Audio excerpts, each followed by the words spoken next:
The first thing Emmeline noticed about Dunbarrow Castle was not its towers, its blackened stone, or the long sweep of Northumberland hills behind it. It was the crack above the western arch, thin as a strand of dark thread. It ran through the pale stonework over the entrance to the west range and split the carved edge of an old Wexborough shield. 3 days earlier, Emmeline Cavendell had stood in a London church and become the Duchess of Wexborough. On the 3rd of October 1884, after a long railway journey north and a cold final stretch by carriage, she arrived at the castle her husband had placed in her protected use and found that someone had already decided she should not live there. "I had hoped to meet your graces at the station," Reuben Charnock said as the carriage door opened. "The lower road has been troublesome after the rain." He was a neat, clean-shaven man in his late 40s, dressed with the restrained precision of someone accustomed to representing a great estate in its owner's absence. Robert descended first and glanced toward the drive behind them. "Passable enough." "Fortunately." Charnock bowed to Emmeline. "Your Grace." She accepted Robert's offered hand and stepped down. Cold air carried the smell of wet stone, leaf mold, and old smoke from a chimney somewhere beyond the East Court. Dunbarrow rose before her with the severe beauty of a house that had once expected hundreds of lives to move through it and now seemed almost embarrassed by its own size. Most shutters remained closed. No welcoming lamps burned behind the upper windows. Only a handful of servants stood waiting beneath the entrance portico. Emmeline looked again at the crack. Charnock followed her gaze. "There has been further movement in the western range." "Further?" she asked. "Some old fissures have widened. Nothing catastrophic, but I advise that Dunbarrow remain closed until the masonry can be examined more fully." The sentence was perfectly reasonable. It was also delivered as though the matter had already been settled. Emmeline had expected dust, stripped rooms, unreliable chimneys, stopped clocks, perhaps rats bold enough to dispute ownership. She had not expected to arrive and discover that the most important decision had been made before she crossed the threshold. Robert looked at Charnock. "Who examined it?" "I have had the walls observed by the estate men." "A mason?" "Not yet, Your Grace. Given the state of the house, I thought it wiser not to incur unnecessary expense until you had seen it." Emmeline turned toward him. "Which rooms have been judged safe?" Charnock hesitated. "The Eastern service rooms are used. A few bedchambers as well." "By whom were they judged safe?" "They have remained occupied by the retained household." "That wasn't my question." Charnock's eyes met hers for the first time without the soft veil of courtesy. It lasted only a second. "No formal inspection has been made, Your Grace." Robert glanced at Emmeline. He did not answer for her. And he asked quietly. The question was addressed to her. She felt the significance of that more than she expected. "I would like to see the rooms that are considered safe." Charnock bowed again. "Of course. Though you may find very little worth seeing." "That was not what I asked." A faint sound came from Robert, almost a breath of amusement. He offered his arm. Emmeline accepted it. Their marriage had begun without fireworks or declarations that belonged in poetry. It had begun with recognition, practical regard, and the unusual relief of being listened to without having to make herself smaller first. Robert had not promised her happiness. He had promised that within his household she would not be made ornamental merely because she had become a duchess. He had also promised Dunbarrow, though he had warned her it had stood largely empty for a generation. Inside, the great hall held the chill of a place shut too long. Holland covers concealed chairs along one wall. Portraits watched from dim panels above the staircase. Dust softened the edges of a carved table beneath the gallery. A tall window admitted enough grey light to reveal that the floor had been swept recently, but not enough to make the room welcoming. A silver-haired woman stepped forward from the servants. "Mrs. Vale, Your Grace." "Housekeeper." Emmeline smiled. "How many servants are retained at present, Mrs. Vale?" 9, Your Grace." "And which rooms are in daily use?" "Mrs." Vale glanced briefly at Charnock before answering. Emmeline noticed. The kitchen, 2 rooms in the east servants' passage, 3 bedchambers above the morning room, and the estate office when Mr. Charnock is here. I had a small fire lit in the morning room when I was told you were expected. And the western range? Closed, Your Grace. Because it has been inspected and found dangerous. Another pause. Because we were instructed to keep it closed. Emmeline turned her head slightly. Charnock's expression remained composed. There it was again. Not proof. Not even a lie. A distinction. She had spent much of her life learning how often power hid inside distinctions other people considered too small to notice. As an unmarried gentlewoman in houses belonging to relatives and friends, she had been useful because she required little. She could reorganize a morning room without offending its owner, remember which guest disliked onions, repair a social misunderstanding before dinner, or sit beside an elderly aunt through 3 wet afternoons without appearing bored. Capability had always earned her a place. It had never guaranteed that anyone would miss her when she left. She would not begin her married life by allowing Dunbarrow to become another house in which usefulness was welcome but her presence remained negotiable. Robert stepped forward. Mr. Charnock. Your Grace. Dunbarrow was placed in my wife's protected use under our marriage settlement. She is not here to inspect it on my behalf. She will decide whether it can become a residence after the house has been properly examined. Charnock's face changed by less than a smile. Naturally. Then there should be no difficulty arranging a proper inspection. None at all. Emmeline said, structural concerns must be established by inspection rather than assumption. If a room is unsafe, it stays closed. If a corridor is doubtful, no one enters it. I have no intention of proving courage by standing beneath doubtful stone. Mrs. Vale's shoulders eased. Charnock looked at Emmeline. You intend to stay?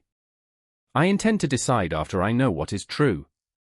For the first time, she saw something harder than annoyance in his expression. Not fear. Calculation. It vanished quickly. Charnock excused himself with Mrs. Vale to arrange access to the eastern rooms and send for a local mason. When they had gone, the hall seemed larger.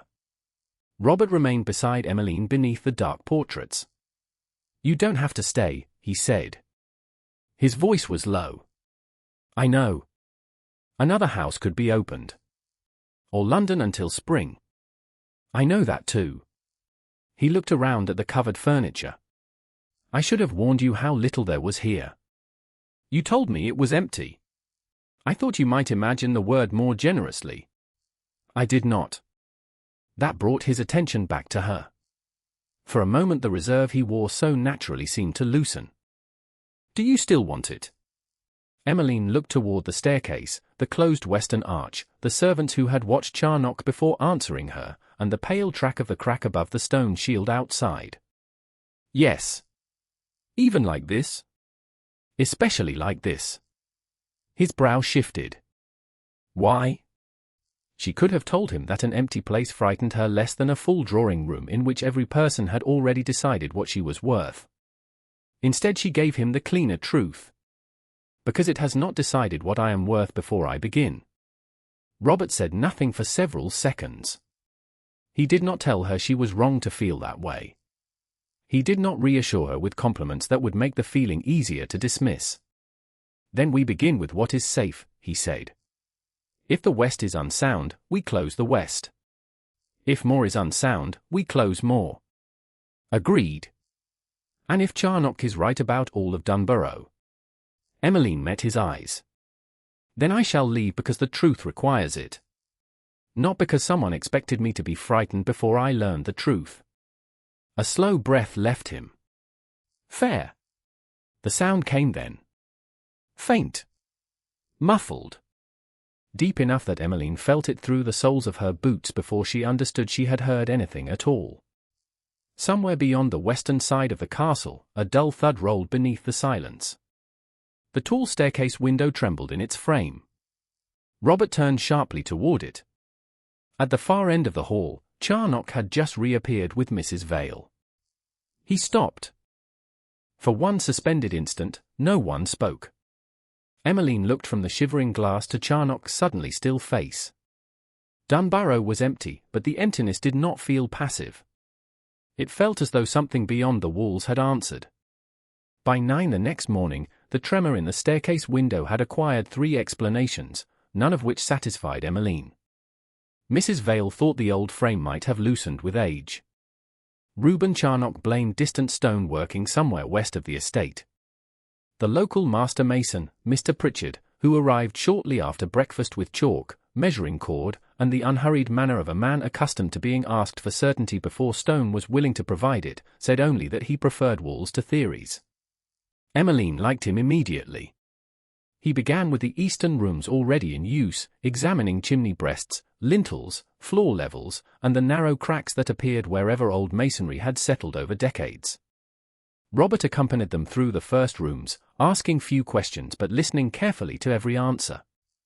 Charnock remained close enough to supply explanations before anyone requested them. "The west is plainly the greater concern," he said when Pritchard paused at the junction between the east corridor and the closed gallery. "I wouldn't advise opening it at all," Pritchard replied. "Because it is dangerous?" Emmeline asked. "Because I haven't examined enough of it to tell you it isn't." Charnock shifted. "That distinction seems rather fine when Her Grace's safety is concerned." Pritchard looked at him. "Fine distinctions are generally what keep men from condemning a sound wall or trusting a bad one." Robert's mouth changed slightly. Emmeline almost smiled. The mason continued his inspection and eventually pronounced 3 east bedchambers, the morning room, the principal kitchen access, and the intervening passage fit for cautious occupation provided the chimneys were attended to and no heavy work began without notice. He refused to pronounce on the west. "Close it," Emmeline said, "until you can inspect it properly." "That would be my advice." "And the rest of the castle?" "Use what I've seen. Leave what I haven't." Charnock folded his hands behind his back. Surely the more prudent course would be to close Dunbarrow entirely until spring. Emmeline turned toward him. "Mr. Pritchard has just told us what he considers prudent." "He has told us what he can see today." "Yes." "Which is more than assumption." Robert glanced toward the clock on the mantel. An estate messenger had been waiting for him since breakfast, and several tenants from the northern farms expected him before noon. "I must leave you for a few hours," he said to Emmeline. "Are you comfortable continuing without me?" "Quite." He looked toward Pritchard. "No western rooms?" "None, Your Grace." Then Robert looked at Charnock. "And no one is to persuade my wife that caution means surrendering rooms already judged serviceable?" Charnock bowed. "Of course." Robert's gaze returned briefly to Emmeline. There was something steady in it, not possession and not indulgence. Recognition. Then he left. After Pritchard had gone to inspect the outer masonry from the courtyard, Emmeline returned to the morning room. The fire had been lit earlier, and thin October light fell across the long table beneath the windows. Mrs. Vale had placed there a leather document case containing plans and estate papers sent north with the marriage settlement documents. Emmeline removed her gloves and began sorting through them. Her late father had been a gentleman architect, not a tradesman, and some of her earliest memories involved tracing the edges of plans while he explained why rooms failed when people forgot that walls carried weight whether or not anyone admired them. He had never pretended she was trained for professional work. Neither had he treated her intelligence as an inconvenience. She knew enough to read scale, distinguish a floor plan from a survey, and recognize when a line existed for a reason. Near the bottom of the case lay a larger document folded into narrow panels and backed with linen. Emmeline opened it carefully. Across the upper margin, faded but legible, were the words Dunbarrow Quarry Plan, 1878. The castle occupied the eastern side. Westward stretched fields, access tracks, old stone workings, and boundary marks. A blue line curved between the castle lands and the quarry face. Beside it, in smaller writing, was a restriction against blasting within the protected limit. Emmeline leaned closer. On the plan, the working face sat noticeably farther west than the vibration of the previous evening had made her imagine. That observation was not proof of anything. Sound could travel. Ground could carry force strangely. Old plans could become outdated without becoming dishonest. Still, the question formed itself with uncomfortable clarity. Where was the quarry now? Your Grace. Charnock had entered so quietly that Emmeline looked up only when he reached the table. He held a small ring of household keys. Mrs. Vale thought you might wish to have these. Thank you. He placed them beside her hand. His gaze dropped to the linen-backed plan. Something happened in his face. Not fear. Not quite surprise. A momentary tightening of attention before his expression returned to its habitual composure. An old survey, he said. So it appears. 6 years old. The workings have changed considerably since then. Emmeline looked at the blue line. Was the quarry moved? Charnock paused. Work differently. That wasn't my question. His finger settled against the back of a chair. Roads alter. Faces are cut back. Spoil is moved. A plan of this age should not be mistaken for a picture of present operations. I understand that. She pointed, without touching the paper, toward the blue arc. Was this protected line altered? Not in any manner that should concern you, Your Grace. The answer was almost elegant enough to hide the fact that it was not an answer. Emmeline looked at him. A restriction on blasting near a house I may inhabit concerns me rather naturally. Charnock inclined his head. Of course. I meant only that there has been no danger to Dunbarrow from the quarry. Then I am glad to hear it. She did not accuse him. Suspicion was not evidence, and she would not become careless merely because she disliked being managed. Instead, she folded the plan along its existing creases, placed the unique original inside her personal leather portfolio, closed the clasp, and locked it. The small key went into her reticule. Charnock watched every movement. You intend to keep that separately? I intend to study it. The estate office contains more recent papers. Then I shall study those as well. For a moment, neither spoke. Mrs. Vale appeared at the door before Charnock could answer.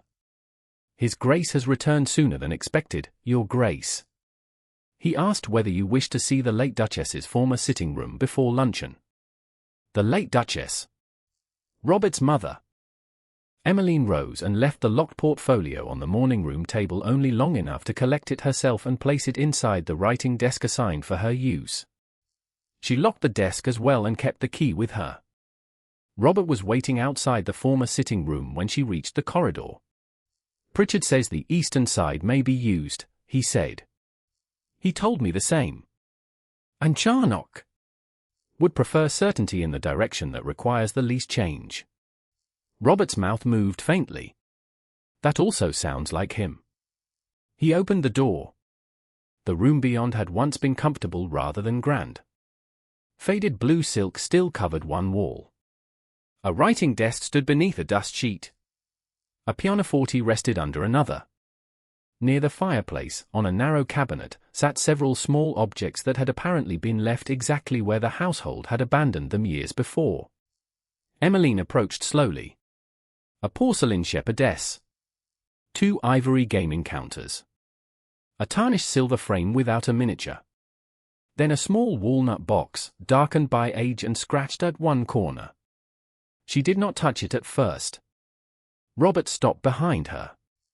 His silence changed. Emmeline turned. He was staring only at the box. She lifted it carefully, supporting the base. Dust softened the engraving, but the words remained clear. For Robert, from Mamma, Christmas 1854. Robert's face became very still. Yours? Emmeline asked. Yes. How old were you? 12. His voice was quieter now. She gave it to me here. Emmeline looked at the small winding key beneath the base. Does it still play? Robert's gaze remained on the scratched walnut lid. I don't know. She could have tested it. Instead, she set the box gently back in precisely the place where she had found it.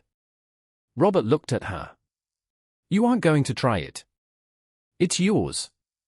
That hasn't prevented other people from deciding what should be done with things that belong to me.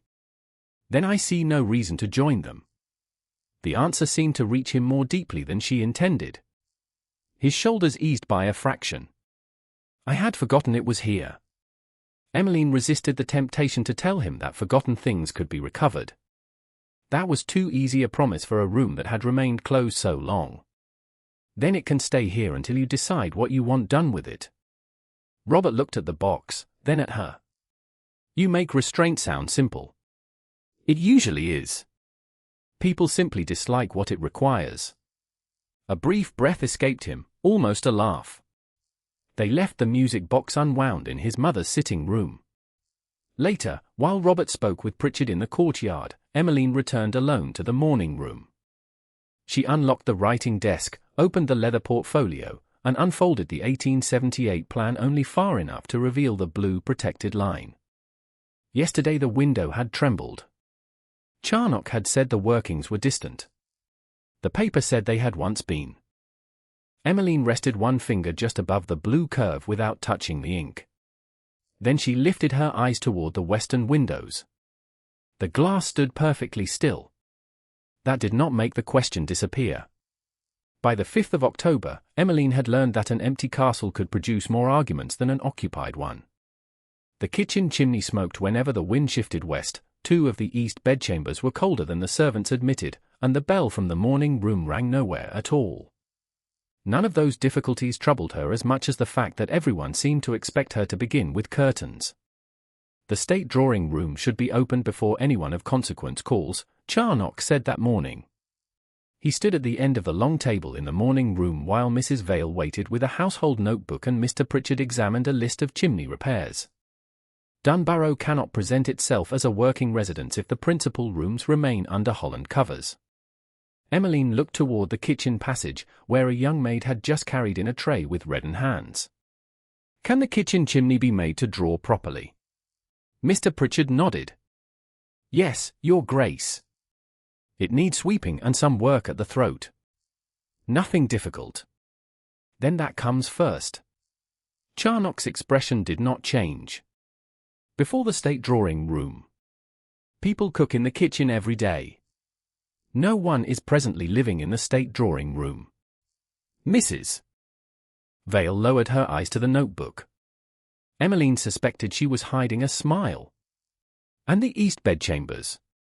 Emmeline asked. 2 are dry, Mrs. Vale said. The 3rd grate smokes. Close the 3rd until it is repaired. Use the other 2. Yes, Your Grace. This time Mrs. Vale answered without glancing toward Charnock first. The difference was slight, but Emmeline felt it. Charnock did too. There are expectations attached to a ducal property, he said. Naturally. Appearances have value. So do warm rooms. Emmeline turned a page of Mrs. Vale's notebook. And wages. The housekeeper hesitated. Emmeline looked up. Are they current? They are due at the end of each month, Your Grace. That wasn't my question. The echo of her words to Charnock 2 days earlier made Mrs. Vale blink. There were 2 delays during the summer. Charnock spoke at once. Temporary difficulties in remittance. The sums were paid. How late? Emmeline asked. Several days on each occasion. Then before we buy anything decorative, the household wages will be set aside so they cannot be delayed again. Charnock's voice remained courteous. Your Grace, a few days hardly amount to hardship in an estate of this size. Emmeline turned toward him. They amount to several days for the person waiting to be paid. The door opened before he could answer. Robert entered in a dark riding coat, followed by a footman carrying gloves still damp from the morning air. He had spent the early hours with the northern farm bailiff and looked as though the cold had sharpened rather than tired him. Have I interrupted a dispute? He asked. Charnock answered first. Only a question of priorities, Your Grace. Robert removed his gloves. Whose? Her Grace prefers to address service rooms before the principal apartments. I see. He looked at Emmeline. And do you? The kitchen chimney smokes. One east bedchamber cannot be used. The morning room bell does not function. Wages were delayed twice in summer. Robert's gaze moved to Charnock. Were they? Briefly. They won't be again. Charnock's mouth tightened. Of course. Robert looked down at the list before Emmeline. What is first? Kitchen. East bedrooms. Morning room. No carpets. Later. No new curtains. Later. No London upholsterers descending upon us in battalions. Emmeline regarded him gravely. I had hoped to spare Northumberland. The smile that crossed Robert's face was quick and unguarded enough to change him. Emmeline felt an answering warmth before she could prevent it. Charnock did not smile. The point remains, he said, that the household must represent the Duke properly. Robert's expression settled. My wife is not arranging Dunbarrow to represent me. I meant only that standards, if you disagree with her priorities, tell her why. Do not look to me because you hope my title will produce another answer. Silence followed. Charnock bowed. As your Grace wishes. As her Grace decides, Robert said. Emmeline did not thank him. Gratitude would have made the moment smaller than it was. Instead she turned to Mrs. Vale. Please have the kitchen chimney attended to today. The housekeeper looked directly at her. Yes, your Grace. By the 10th of October, the changes at Dunbarrow were visible only to people who actually lived there. The kitchen no longer filled with smoke. 2 east bedchambers held aired mattresses and dry linens. The morning room bell rang properly into the servants' passage. No fashionable furniture had arrived. Several old chairs already belonging to the house had simply been cleaned and made usable. The staterooms remained closed. Emmeline considered that progress. On the afternoon of the 10th, Mr. Pritchard brought a ground floor plan so he could mark which passages had been inspected. It was not the 1878 quarry plan. That unique original remained locked inside Emmeline's leather portfolio in her writing desk, with the key in her reticule. The floor plan was larger, thinner, and determined to curl itself back into a roll. Robert found her struggling with one end. Do you require assistance? Only if you're willing to be defeated by paper. I've survived Parliament. Paper is less forgiving. He took the opposite corner and pressed it flat. Emmeline reached across at the same moment. Their bare fingers touched.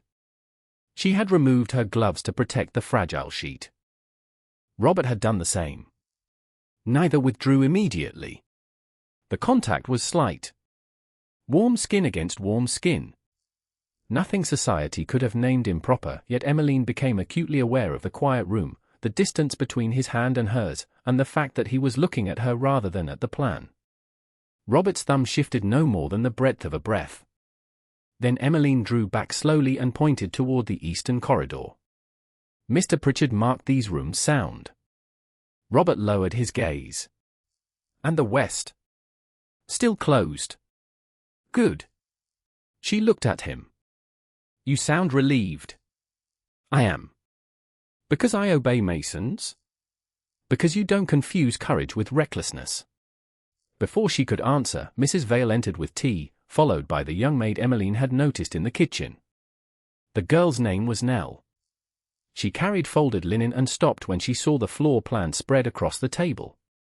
Mrs. Vale set down the tray. Your Grace, Mr. Pritchard asked me to mention that there was fresh dust beneath the western gallery door this morning. He will look at it tomorrow. Nell glanced up. Beg pardon. Mrs. Vale turned. What is it? The girl hesitated. Only that we heard the quarry again last night. Emmeline became still. The quarry? Nell looked frightened by having spoken. That's what Mr. Charnock calls it, Your Grace. A dull knocking through the floor. Robert's attention sharpened. How often do you hear it? Not every week, sir. Your Grace. But more these last 2 years. Mrs. Vale's face tightened. Nell. It's true, The girl swallowed. Cooks heard it. Mr. Sayers in the stable too. Emmeline looked at Mrs. Vale. Have you? The housekeeper paused, then nodded. Once or twice. I thought the stone carried sound strangely. Robert said nothing. Emmeline did not glance toward the writing desk. The blue line remained locked away, and neither sounds nor servant memories proved where the present workings lay. But the words 2 years settled heavily in her mind. A footman appeared at the door before anyone spoke again. His face had lost its usual composure. Mrs. Vale.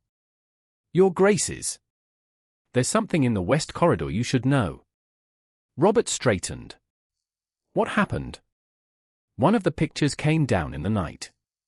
Frame, hook, everything. Emmeline looked toward the closed western side of the house. Was anyone in the corridor? No, Your Grace. The doors were still locked this morning. The room went quiet. Somewhere beyond those doors, a picture had fallen from a wall no one had touched. The picture in the western corridor had not shattered when it fell, which made the thing more unsettling rather than less. Mr. Pritchard examined the wall the following morning and found that the hook had loosened from old plaster, but the timber behind it remained sound enough that age alone did not satisfy him. Something shifted, he said, crouching near the mark where the frame had struck the skirting. That doesn't tell me what. It only tells me I wouldn't hang it again yet. Charnock, standing several feet away, folded his hands behind his back. Which is precisely why I advised that Dunbarrow remain closed. Emmeline looked toward the locked western doors. You advised that before Mr. Pritchard had examined anything. And events have hardly made the advice look foolish. Events have made inspection necessary. That isn't the same thing. Mr. Pritchard rose, brushing dust from his knees. Her Grace is right about that. Charnock's mouth tightened. I meant no disrespect. Then none is required, Emmeline said. She did not need to win every exchange. She needed the house to become more truthful than the people speaking about it. Over the next 3 days, Dunbarrow changed in small, deliberate ways. Nothing was opened merely because it was grand. No London upholsterers appeared. The kitchen chimney drew properly after repair. Dry bedding replaced anything that smelled of damp. 2 east bedchambers remained in use, the third closed until its grate behaved. The morning room acquired warmth without becoming fashionable. Mrs. Vale found an old rug in dry storage, several serviceable chairs, and a walnut armchair with faded blue upholstery that had once stood near the fire. Mr. Pritchard inspected its frame and pronounced it sound. Emmeline authorized the repair of 1 split seam and nothing more. She had learned by then whose chair it had been, though Mrs. Vale told her only after the upholsterer from the village had already been summoned. The late Duchess favoured it, the housekeeper said quietly. His Grace's mother. Yes. Emmeline looked at the carved arms. Then don't alter what doesn't need altering. Mrs. Vale nodded. Very good, Your Grace. The walnut music box remained for the moment in the late Duchess's former sitting room, exactly where Emmeline and Robert had left it. On the 11th of October, before Robert rode out to inspect farms farther north, he paused outside that room with Mrs. Vale and gave one simple instruction. Move the box to the morning room cabinet. Keep it covered from dust. Nothing else is to be done with it. Mrs. Vale asked whether he wished it sent to the village clockmaker.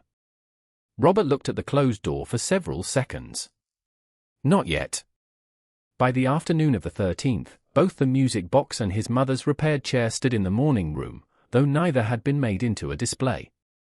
The box sat quietly on a narrow cabinet near the hearth. The chair faced the fire as though it had always belonged there. Robert returned shortly before dusk with mud darkening the hem of his riding coat and cold in his hair. He entered the morning room, stopped, and said nothing. Emmeline looked up from the household accounts. Is something wrong? His gaze had fixed on the chair. Where did you find that? Mrs. Vale found it in dry storage. Robert did not move. You had it repaired. Only one seam. Mr. Pritchard checked the frame first. He removed his glove slowly. Do you know whose it was? Your mother's. His eye shifted to her. Emmeline kept her voice even. If you want it returned to storage, it will be returned. No, the answer came too quickly, and he seemed almost surprised by it himself. He crossed the room and stopped beside the chair. One hand hovered above the carved wooden arm before settling there. No one has sat in it since she died. Emmeline closed the account book. Then no one needs to sit in it now. Robert gave her a strange look. You repaired it and don't intend to use it. I intended to make it usable. That isn't the same as deciding who should use it. For a moment, something unguarded crossed his face. I used to sit on the carpet beside her while she read. Here? Yes. He looked toward the fire. She hated the grand drawing rooms unless she was obliged to entertain. She said this room had the proportions of somewhere people could actually speak. Emmeline glanced around at the modest walls, the low fire, the table still carrying her papers. She was right. Robert's mouth shifted faintly. Then the amusement vanished. After she died, my father closed this room first. Emmeline waited. He did not continue. She did not ask him to. Instead, she returned to the account book and gave him the dignity of not being watched. For nearly a minute, only the scratch of her pencil and the small settling noises of the fire disturbed the room. Then she heard the chair springs give softly. Robert had sat down. Emmeline kept her eyes on the page for another few seconds before looking up. He was leaning back, one hand resting along the walnut arm, his expression neither peaceful nor broken. It was more complicated than either. He had chosen the chair, and the choice itself seemed to cost him. Is it comfortable? She asked. His brows lifted. That's what you want to know. At present. It is. Then the repair was worth the trouble. A quiet breath escaped him. You have an extraordinary talent for making difficult things sound practical. Practical things are often difficult. People simply prefer more decorative language. That won a real, brief smile. Emmeline looked down again before the warmth of it could become too obvious on her face. Robert remained in the chair until supper. They ate in the morning room because Emmeline had refused to open the dining room merely for 2 people when it had not yet been re-inspected. Roast chicken, potatoes, carrots, and bread were served at a smaller table near the fire. Halfway through the meal, Robert glanced toward the cabinet. The walnut music box rested there under a folded square of clean linen. Mrs. Vale moved it, Emmeline said. I know. She said you asked her to. I did. Then I assumed you wouldn't mind it staying here. Robert looked at the covered box. I haven't decided whether I mind anything about it. That seems fair. He was about to answer when the wine in his glass trembled. The movement was slight at first. A delicate quiver across the surface. Then the table seemed to receive a dull pulse through its legs. The silver spoon beside Emmeline's plate gave a tiny metallic sound against the china. A deep, muffled concussion followed from somewhere beyond the western side of the castle. Robert set down his fork. You felt that? Yes. The vibration faded, leaving behind an ordinary silence that no longer felt ordinary at all. Robert stood and crossed toward the window. Nothing moved outside in the gathering dark. Stronger than the first night, Emmeline said. Much. Charnock was sent for. He arrived within a quarter of an hour, composed, correctly dressed, and irritatingly unsurprised. Robert described the vibration without embellishment.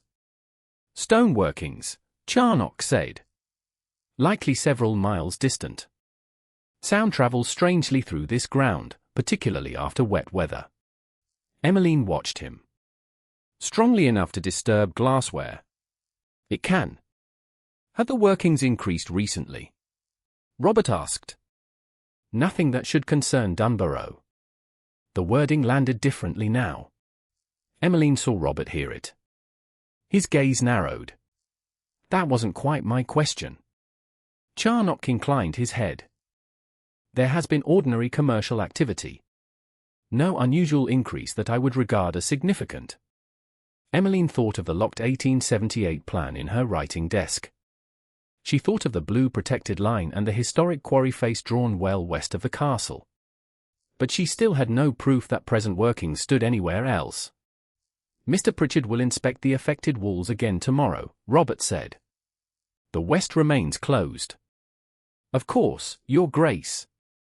Charnock withdrew. The room seemed quieter after the door closed.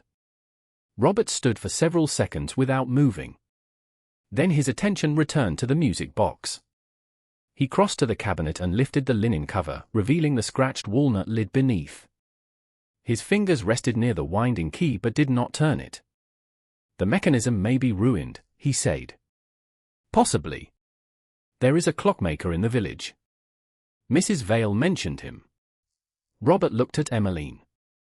The question in his face was different from the one he had asked at Dunbarrow's entrance. Smaller, perhaps, but more difficult. Would you like to have it repaired? The clockmaker came from the village on the morning of the 14th of October carrying a leather case, a magnifying lens, and the solemn patience of a man who had spent his life repairing delicate things for people who wanted them hurried. His name was Mr. Hale. Mrs. Vale brought him into the morning room shortly after breakfast, where the walnut music box rested on a folded cloth near the fire. Robert stood beside the cabinet.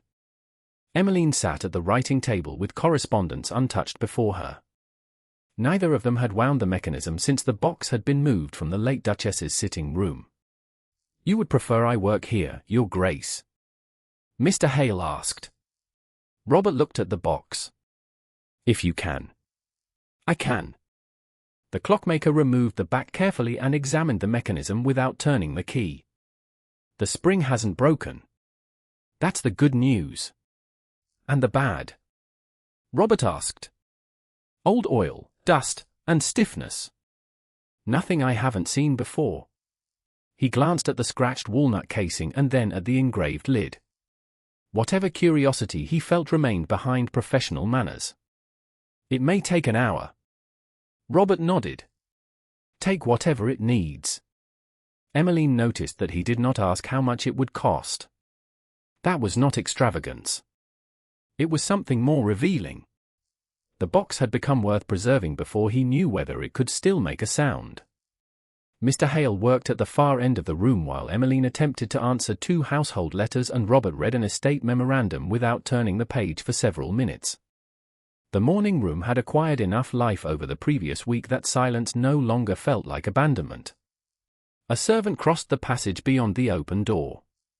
Somewhere below, the repaired bell rang once. From the kitchen came the muted strike of pans. Ordinary household noises. Robert heard all of them, but his attention remained fixed on the clockmaker's hands. At last Mr. Hale straightened. That should do it. Robert stood. Should. The works move freely now. Mr. Hale closed the casing. But I thought perhaps Your Grace would rather wind it yourself. Robert's expression became still. Emmeline did not move. The clockmaker stepped away and began putting his tools back into their case. Robert reached for the key. His fingers closed around it, then paused. How much? 2 turns first. No more. Robert turned the key once. A faint resistance. Then again. The mechanism gave a small metallic click. For 1 heartbeat, nothing happened. Then the melody began. It was simple and delicate, almost too intimate for a room as large as Dunbarrow's morning room. Robert's hand remained on the box. The first phrase repeated softly. Emmeline watched his face change. Not dramatically. His mouth tightened, and his shoulders lost the rigid control he seemed to carry without noticing. She used to hum that, he said. Emmeline knew whom he meant. Your mother? Yes. His eye stayed on the turning cylinder beneath the lid. Sometimes while she wrote letters. Sometimes when she thought I was reading. A faint, almost embarrassed smile touched him. I wasn't. I was listening. Mr. Hale gathered his case with extraordinary quiet. Mrs. Vale appeared at the doorway and understood at once. She escorted him out, leaving the door open but the room otherwise private. Robert moved toward his mother's chair and Saturday. The melody continued. Emmeline remained where she was until he looked at her. After she died, my father closed her rooms, he said. This one first. He glanced around the morning room. Then others. You don't have to tell me. I know. That seemed to be why he continued. Within months we had left Dunbarrow almost entirely. He looked toward the fire. For years I told myself that was sensible. Emmeline rose and moved to the nearer end of the sofa, shortening the distance without crowding him. Was it? Robert considered the question. It was easier. That wasn't my question. His eyes lifted to hers. A brief warmth appeared despite the pain beneath it. You have acquired a habit of returning my own evasions to me. They appear reusable. The music turned through the melody again. Robert looked down at his hands. No. It wasn't sensible. It was quieter. Emmeline let that answer stand. She did not tell him grief could be healed. She did not promise that Dunbarrow would become harmless if he remained long enough. Those would have been comforting lies. Robert's right hand lifted from the arm of the chair and opened between them. The gesture was small enough that she might have pretended not to understand. She did not. Emmeline placed her hand in his. His fingers closed around hers carefully. Warmth passed between them without urgency. The music continued, and neither released the other. Robert's thumb moved once along the side of her hand. Emmeline felt her breath change. She did not look away.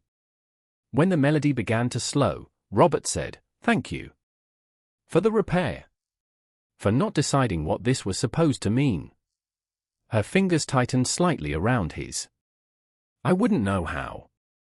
Most people manage. The final note softened, spaced farther apart as the spring relaxed.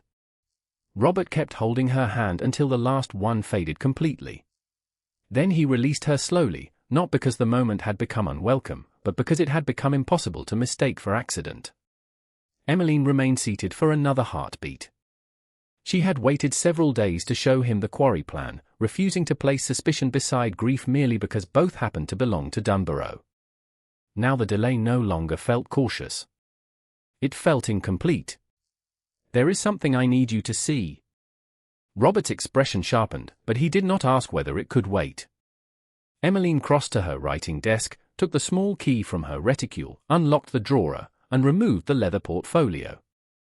The unique original 1878 Dunbarrow quarry plan remained inside, folded along its old linen-backed creases. She carried it to the table and opened it carefully. Robert came to stand beside her. Where did you find this? Among the estate papers sent north with the settlement documents. His gaze found the blue line at once. I know this boundary. Emmeline looked up. You do? My grandfather insisted on it when the quarry lease was enlarged. No blasting was to come inside the protected line. He leaned closer without touching the paper. The castle foundations were the concern. Emmeline pointed toward the historic quarry face. Charnock told me the workings have changed considerably since 1878. That would be expected. He also said the vibrations we've heard come from stone workings several miles distant. Robert's eyes narrowed. And you think the plan contradicts him? Not yet. The plan tells me where the quarry was. It does not tell me where it is now. He looked at her, and she saw approval in the restraint of his expression. You waited because you didn't want suspicion to become evidence merely by repetition. Yes. Robert studied the blue line again. Then we find out where the current workings are. He rang for a servant and sent for Charnock. The estate agent arrived within 20 minutes. His gaze fell first on the open plan, then on Robert. Your Grace. Robert did not waste time. Has any blasting occurred inside this protected line? Charnock's face remained composed. Not to my knowledge. Emmeline watched the pause before the answer. Small. Controlled. Real. Robert placed one finger beside the blue boundary without touching the ink. Then there will be no blasting anywhere near the protected area until the current workings have been properly inspected against this plan. Charnock looked toward Emmeline. Your Grace, there has been no prohibited blasting to suspend. Then my order costs you nothing, Robert said. Silence settled. Charnock bowed. Of course. And I want the current quarry approach and working face made available for inspection when I require it. Naturally. He left with the same measured composure in which he had entered, but Emmeline noticed that he did not once look back at the music box. His attention belonged entirely to the plan. When the door closed, she refolded the unique original along its existing creases, returned it to the leather portfolio, locked the clasp, and placed it back inside the writing desk. The drawer clicked shut beneath the key. Emmeline returned the key to her reticule. Robert watched the entire process. You expect trouble, he said. I expect an answer. His gaze shifted toward the western windows. I hope they're the same thing. Emmeline looked at the silent music box, then toward the glass beyond it. So do I. By the 20th of October, Dunbarrow had acquired the unmistakable inconvenience of a house beginning to live again. Fires were lit because people needed them, not because a guest might admire the room. The kitchen ran on a proper schedule. The east bedroom smelled of clean linen rather than damp. Mrs. Vale no longer prefaced every household question with a glance toward Charnock. Even the servants' footsteps had changed.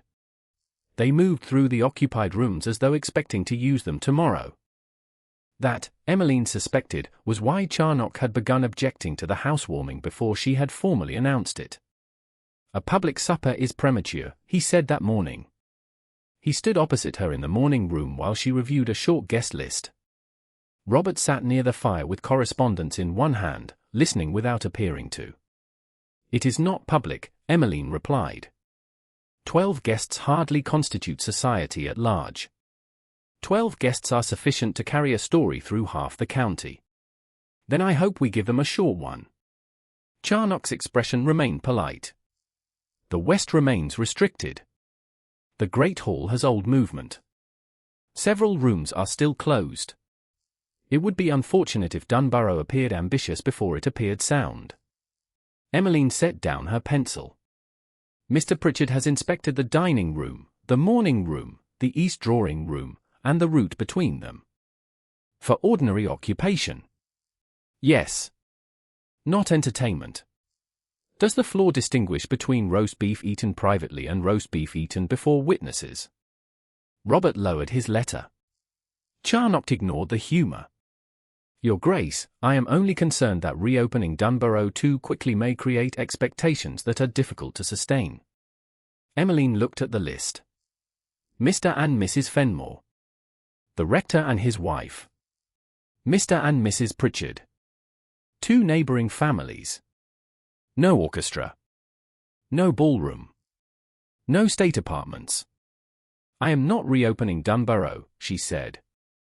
I am inviting people to supper in rooms already in use. Charnock's gaze shifted toward Robert. It was the same old appeal, quieter now but no less deliberate. Robert folded the letter. If you're waiting for me to rescue the state drawing room, you may be disappointed. I meant no such thing. Good. Robert's eyes cooled. Then Her Grace's arrangement stand. Charnock bowed. As you wish. As she decides. The correction was familiar now, but it had not become less important. Emmeline felt it without turning toward Robert.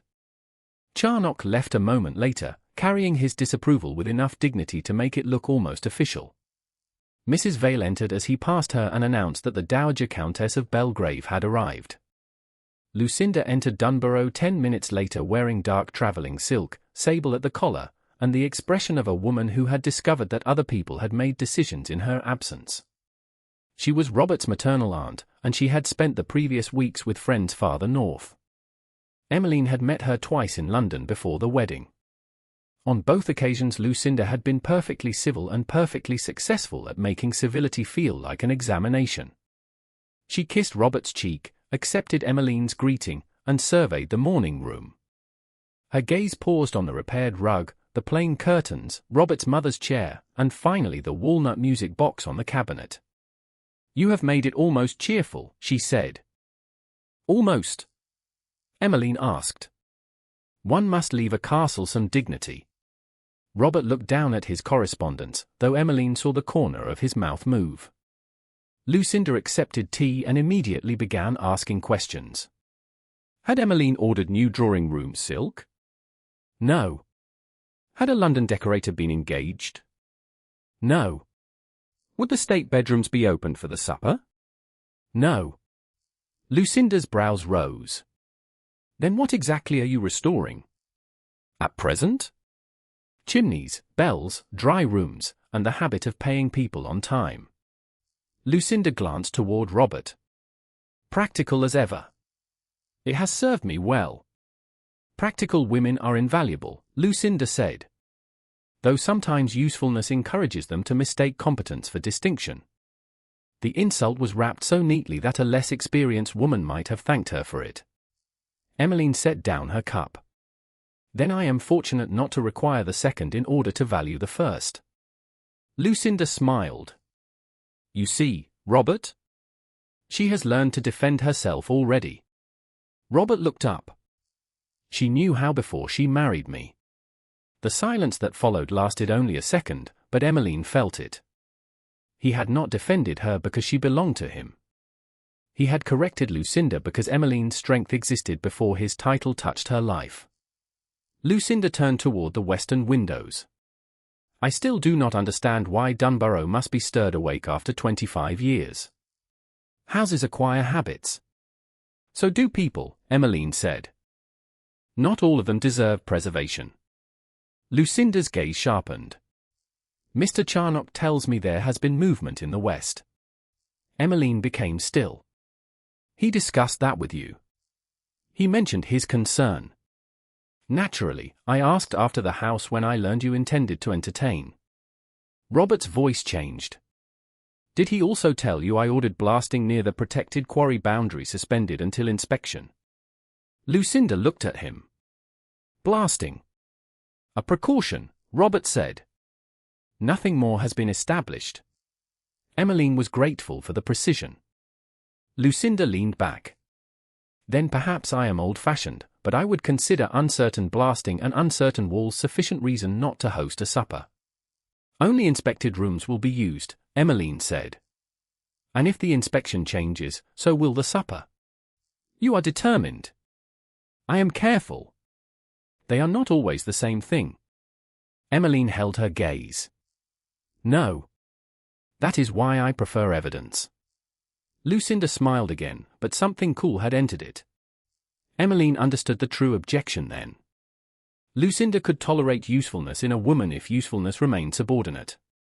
What unsettled her was judgment that did not ask permission to exist. On the evening of the 24th, the housewarming began without grandeur. 12 guests entered through the east route approved by Mr. Pritchard. No ballroom had been opened. No musicians waited in the gallery. The dining room held candles, polished silver already belonging to Dunbarrow, and enough warmth to make the old panelling look less severe. Mrs. Fenmore, whose family had known the estate for years, paused near the doorway. My mother danced here once, she told Emmeline. Before the old Duchess died. She said Dunbarrow could be very beautiful when people filled it.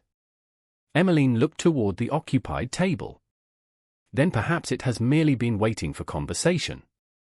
Dinner proceeded easily at first. Mr. Pritchard spoke about chimney repairs. The rector praised Emmeline for using the rooms rather than preserving them as a monument. Lucinda heard him. Her Grace has certainly developed a missionary zeal for bricks, she said. I hope Dunbarrow proves grateful. Emmeline smiled. Bricks ask less gratitude than people. Several guests laughed softly. Robert did not hide his amusement. Later, when Mr. Fenmore remarked that reopening such a house must require considerable expense, Robert answered before Charnock could. "My wife has saved the estate money by refusing to replace what can be repaired." He looked toward Emmeline across the candlelight. "Her judgment has been better than fashion would have been." The warmth that moved through her had nothing to do with praise alone. He was validating her judgment before the very society Lucinda believed should instruct her. Their eyes held for one quiet moment before another guest asked, "Will you spend Christmas here, Your Grace?" Robert did not answer immediately. He looked at Emmeline first. "We haven't decided." "We." Such a small word. Emmeline lowered her gaze to her glass before Lucinda could read too much in her face. Farther down the table, Charnock had been unusually silent. When Mr. Pritchard mentioned that the western cracks required watching but did not yet justify condemning the whole structure, Charnock said, "Natural settlement remains the likeliest explanation." Emmeline looked toward him. "You have also said the quarry workings are too distant to concern Dunbarrow." "They are." "Then we should be able to prove both things in time." Charnock's smile was careful. "Of course." Dessert had just been served when the sound came. Low. Deep. Not thunder. Not a carriage. A concussive pulse traveled beneath the floor strongly enough to make every glass tremble at once. Conversation stopped. A silver spoon beside Emmeline's plate rattled against the china. Across the table, Robert rose. Charnock did not. He had gone completely still. For 1 second the room held its breath. Then, somewhere beyond the dining room doors toward the great hall, something overhead gave a dry, unmistakable crack. The second crack came from the great hall before anyone at the table had moved. It was sharper than the first, a dry tearing sound high above the doorway. Robert crossed the distance to Emmeline in 2 strides. "Stay back." His hand closed around her forearm as a length of decorative cornice broke loose beyond the dining room threshold and struck an empty side table. Porcelain shattered. Pale dust lifted across the hall floor. A lighter spray of plaster followed, scattering near the doorway rather than into the dining room itself. No one was beneath it. Emmeline had time to understand that much before Robert turned his body between her and the opening. His shoulder blocked her view for a heartbeat. One hand remained on her arm, firm enough to guide, careful enough not to hurt. "Are you injured?" he asked. No, his eyes searched her face anyway. Then he looked past her. "No one enters the hall." The command cut cleanly through the confusion. A guest who had half risen stopped at once. Mrs. Vale appeared at the side door with 2 servants. Robert pointed toward the east passage. "Take everyone out that way." Slowly. Mr. Pritchard had already reached the dining room threshold, but he did not cross it. He looked upward, studying the broken molding from a safe distance. "Nobody beneath that cornice," he said. "Not until I've seen what else may have loosened." Robert's fingers were still around Emmeline's forearm. She became aware of that only when he finally released her to turn toward the guests. The warmth of his hand remained after the touch was gone. "Your Grace," Charnock said. His voice was controlled, but his face had gone pale. "I warned against opening Dunbarrow." Several heads turned toward him. Emmeline felt the sentence settle into the room before anyone answered. "You warned against opening the entire house," she said. Dust clung to the dark fabric at her sleeve. "These rooms were inspected." Charnock gave a grave inclination of his head. Old structures do not always fail according to convenient boundaries. Mr. Pritchard turned sharply. "And they do not usually shed cornice within seconds of a ground vibration without that fact being worth examining." "I did not say otherwise." "You implied it." Lucinda rose from her chair with perfect composure, though one hand tightened around the back of it. Her gaze moved from the broken hall to Emmeline. "Whatever the cause, Mr. Charnock's caution now appears rather less excessive." Emmeline looked at her. "The cause is precisely what has not yet been established." "Perhaps." Lucinda's tone remained soft enough to make every word travel farther. But one cannot help wondering whether enthusiasm outran prudence. Silence followed. One of the women who had spoken warmly to Emmeline earlier lowered her eyes. Near the far end of the table, a man murmured something to his wife. Emmeline caught only one word. Reckless. It struck harder than Lucinda's sentence because it came from someone who did not know her well enough to intend cruelty. That was how judgment usually travelled. Not through enemies, but through people relieved to be given an explanation. Emmeline kept her back straight. Prudence is why the West has remained closed, she said. Prudence is why the rooms used tonight were inspected. Prudence is also why I will not decide what this proves before Mr. Pritchard examines the damage. Lucinda's expression cooled. Of course. Robert stepped beside Emmeline rather than in front of her. The supper is over, he said. The Great Hall and adjoining western passages are closed until further inspection. No one is to use them for any reason. Charnock nodded. That is wise. Robert looked at him. Do not mistake my caution for agreement with your conclusion. The room quieted again. Emmeline felt the distinction like a hand at her back. Not rescue. Support. It would have been enough if the night had ended there. The guests were escorted through the East Passage. Emmeline remained visible. She did not disappear upstairs while Robert handled the embarrassment. She thanked each family for coming and apologized for the disruption without apologizing for having invited them. Mrs. Fenmore paused before leaving. The room was inspected, Your Grace. Her voice was low. Anyone here knows that. Emmeline looked at her gratefully. Thank you. Yet not everyone offered the same kindness. Another guest accepted her cloak without meeting Emmeline's eyes. Two men spoke in whispers near the outer door and fell silent when Robert approached. The story had already begun travelling faster than evidence. Lucinda was among the last to withdraw. She intended to remain at Dunbarrow that night rather than travel in darkness. At the foot of the east staircase she paused beside Emmeline. You mustn't allow embarrassment to make you stubborn. Emmeline turned. I had not realized embarrassment possessed structural expertise. Lucinda's mouth tightened. This isn't a game. No, Emmeline glanced toward the closed hall. Which is why I prefer facts. Society will not wait for them. Society rarely does. Lucinda lowered her voice. Robert won't risk you for a castle. The words were meant as advice. Emmeline heard something else in them. A prediction. Before she could answer, Lucinda continued upstairs. By midnight, the damaged hall remained sealed. Mr. Pritchard had inspected only from safe positions by lamplight and refused to give a final opinion before daylight. He confirmed that the dining room and occupied east room showed no immediate danger. The cornice failure might be localized. It might not. Emmeline changed out of the dust-marked supper gown and into a plain dark wrapper beneath her dressing gown. She went to the morning room rather than bed. Mrs. Vale remained within call in the adjoining passage. The walnut music box sat silent on the cabinet. Robert entered shortly after midnight. He had changed his coat, but a trace of pale dust still marked one sleeve near the cuff. Pritchard wants daylight, he said. He says the east remains usable. Yes. Robert moved to the hearth but did not sit in his mother's chair. We should go to London tomorrow. Emmeline stared at him. Tomorrow? Until Dunbarrow can be declared safe.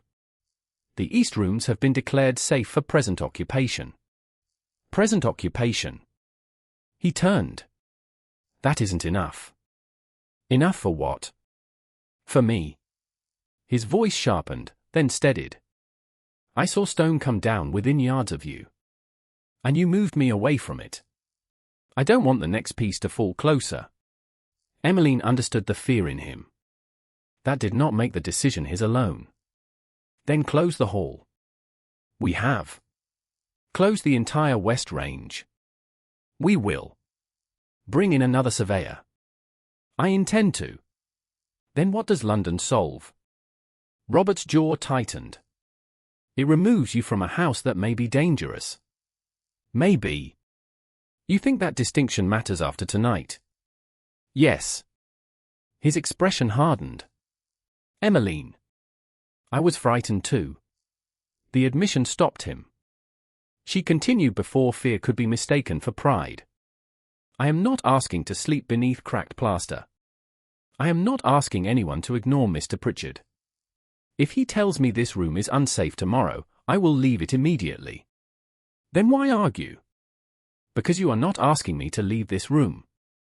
You are asking me to leave Dunbarrow. Robert looked away. Temporarily. Until when? Until we know it is safe. Absolutely safe. He said nothing. Emmeline stepped closer.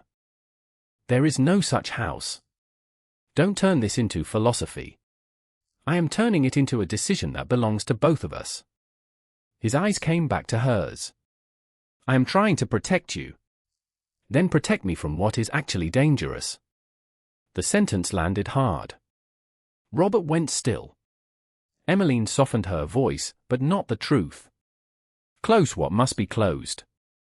Inspect what must be inspected. But do not decide that leaving is automatically wiser because staying frightens you. His face changed. You think this is about my mother? I think Dunbarrow taught you something long before I arrived. And what exactly do you believe it taught me? She hesitated only once. That when a place becomes capable of hurting you, you leave before it can do so again. The silence that followed felt deeper than the vibration beneath the dining table. Robert's eyes dropped for a moment. When he looked at her again, the fear was still there, but now anger stood beside it. Not anger at her. Anger at being seen too clearly. You were nearly beneath that cornice. And I will not stand beneath another one to prove courage. Emmeline held his gaze. But neither will I declare the whole castle lost because fear told you to. Mourning did not make the great hall less damaged, but it did make the damage easier to separate from fear. By 8 o'clock on the 25th of October, Mr. Pritchard had examined the fallen cornice in full daylight, tested the adjoining plaster from safe positions, and repeated the distinction Emmeline needed most. The hall stays closed. The western range stays closed. The east rooms remain fit for occupation. Robert stood beside the window, his expression unreadable. For now. Pritchard nodded. For now is what inspection can honestly give you, Your Grace. Emmeline appreciated the answer because it offered neither comfort nor catastrophe. Then we proceed on that basis. She turned to Mrs. Vale. No servant is to cross the Great Hall for convenience. Use the East Passage. Cancel all callers and invitations for the coming week. Wages continue as usual. No one loses pay because rooms are closed. Yes, Your Grace. And Mr. Pritchard, I want the existing cracks watched rather than discussed from memory. The mason considered. I can set plaster telltales across several of them. Date them. If the masonry moves, the plaster will show it. Do that. Charnock, standing near the door, gave a faint exhale. That seems elaborate for ordinary settlement. Emmeline looked at him. If the settlement is ordinary, the mark should prove reassuring. He bowed. Naturally. Robert had said little since breakfast. When Mrs. Vale and Pritchard left to begin the restrictions, he remained by the window. I sent for a surveyor in Newcastle, he said. Independent. Entirely. Mercer. Recommended by a man who has no business with Charnock. Emmeline looked at him. Thank you. Robert's gaze stayed on the lawn outside. I still think you should leave until he comes. The words were quieter than the night before. Not a command. That mattered, though it did not change her answer. If Pritchard tells me the East is unsafe, I will. You could stay with the Fenmores for 2 nights. And every person who heard Lucinda last night would decide I had fled because she was right. Robert turned. I don't care what they decide. I do. Why? Emmeline held his gaze. Because it was my judgment they questioned. Something in his face tightened. You don't have to prove yourself by remaining under a roof you distrust. I am not remaining under a roof I distrust. I am remaining in rooms that have been inspected and judged usable. She stepped closer, but not enough to soften the argument. If Mercer disagrees, I will leave. Immediately. Robert searched her face. Without turning it into another battle. With questions, probably. But yes. A fraction of tension left him. Then we wait for Mercer. We wait for evidence. That afternoon Pritchard placed narrow-dated bridges of fresh plaster across selected cracks near the western corridor and along the masonry adjoining the Great Hall. He explained their limits before Emmeline could ask. They won't tell us what caused movement. Only whether movement continues. Exactly. That is enough. Lucinda appeared near the end of the work, dressed for departure but without her travelling cloak. She watched Pritchard press a final white strip across a hairline crack. Robert tells me you intend to stay. Emmeline turned. In the rooms Mr. Pritchard considers usable. Lucinda's gaze travelled toward the closed hall. Then I shall remain as well. Robert, who had just entered from the east passage, looked at his aunt. Why? Because if Dunbarrow is genuinely unsafe, I prefer not to learn of it from county gossip. You said last night society wouldn't wait for facts. Which is precisely why someone should. Her tone suggested sacrifice. Emmeline suspected curiosity. Either explanation was sufficient.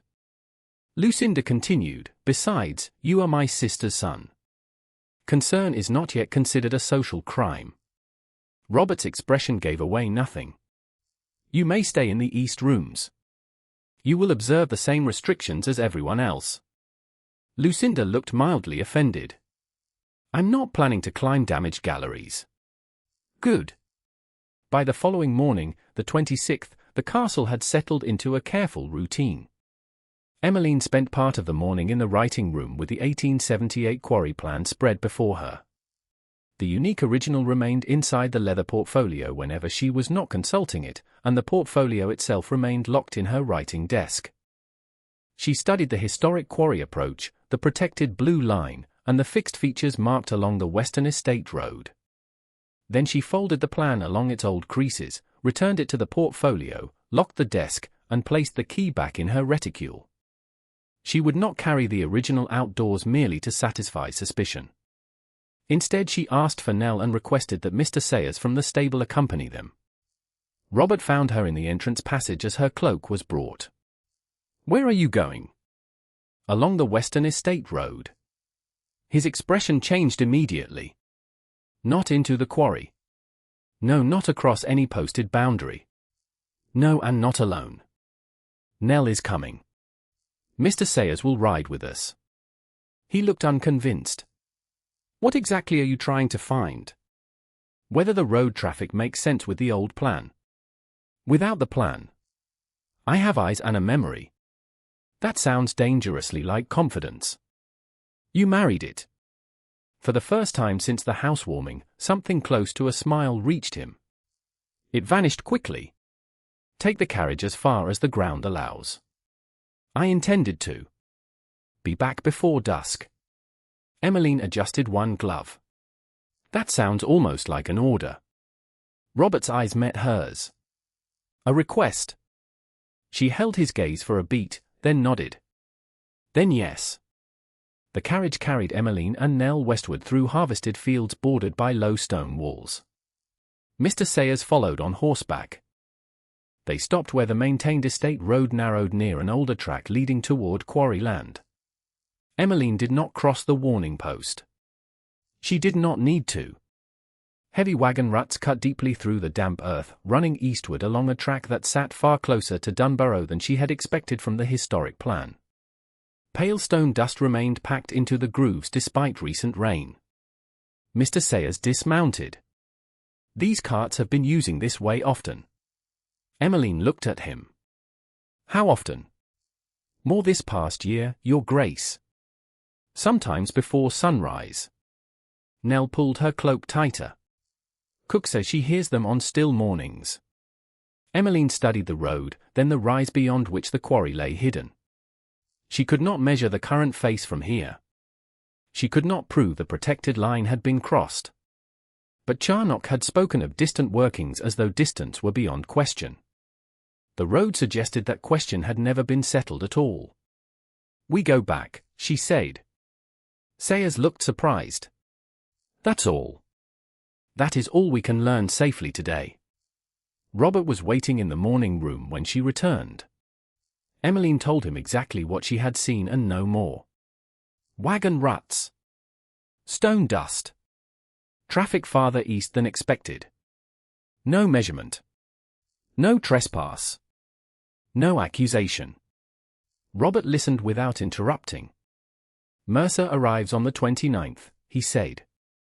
"Then we wait for him."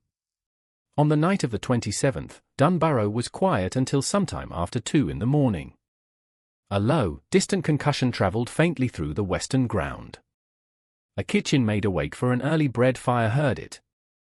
Mr. Sayers, sleeping above the stable, heard it too.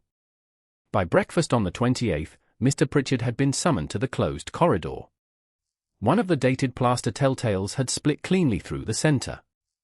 The fresh white break was narrow, unmistakable, and new. Emmeline stood outside the restricted line while Pritchard examined it.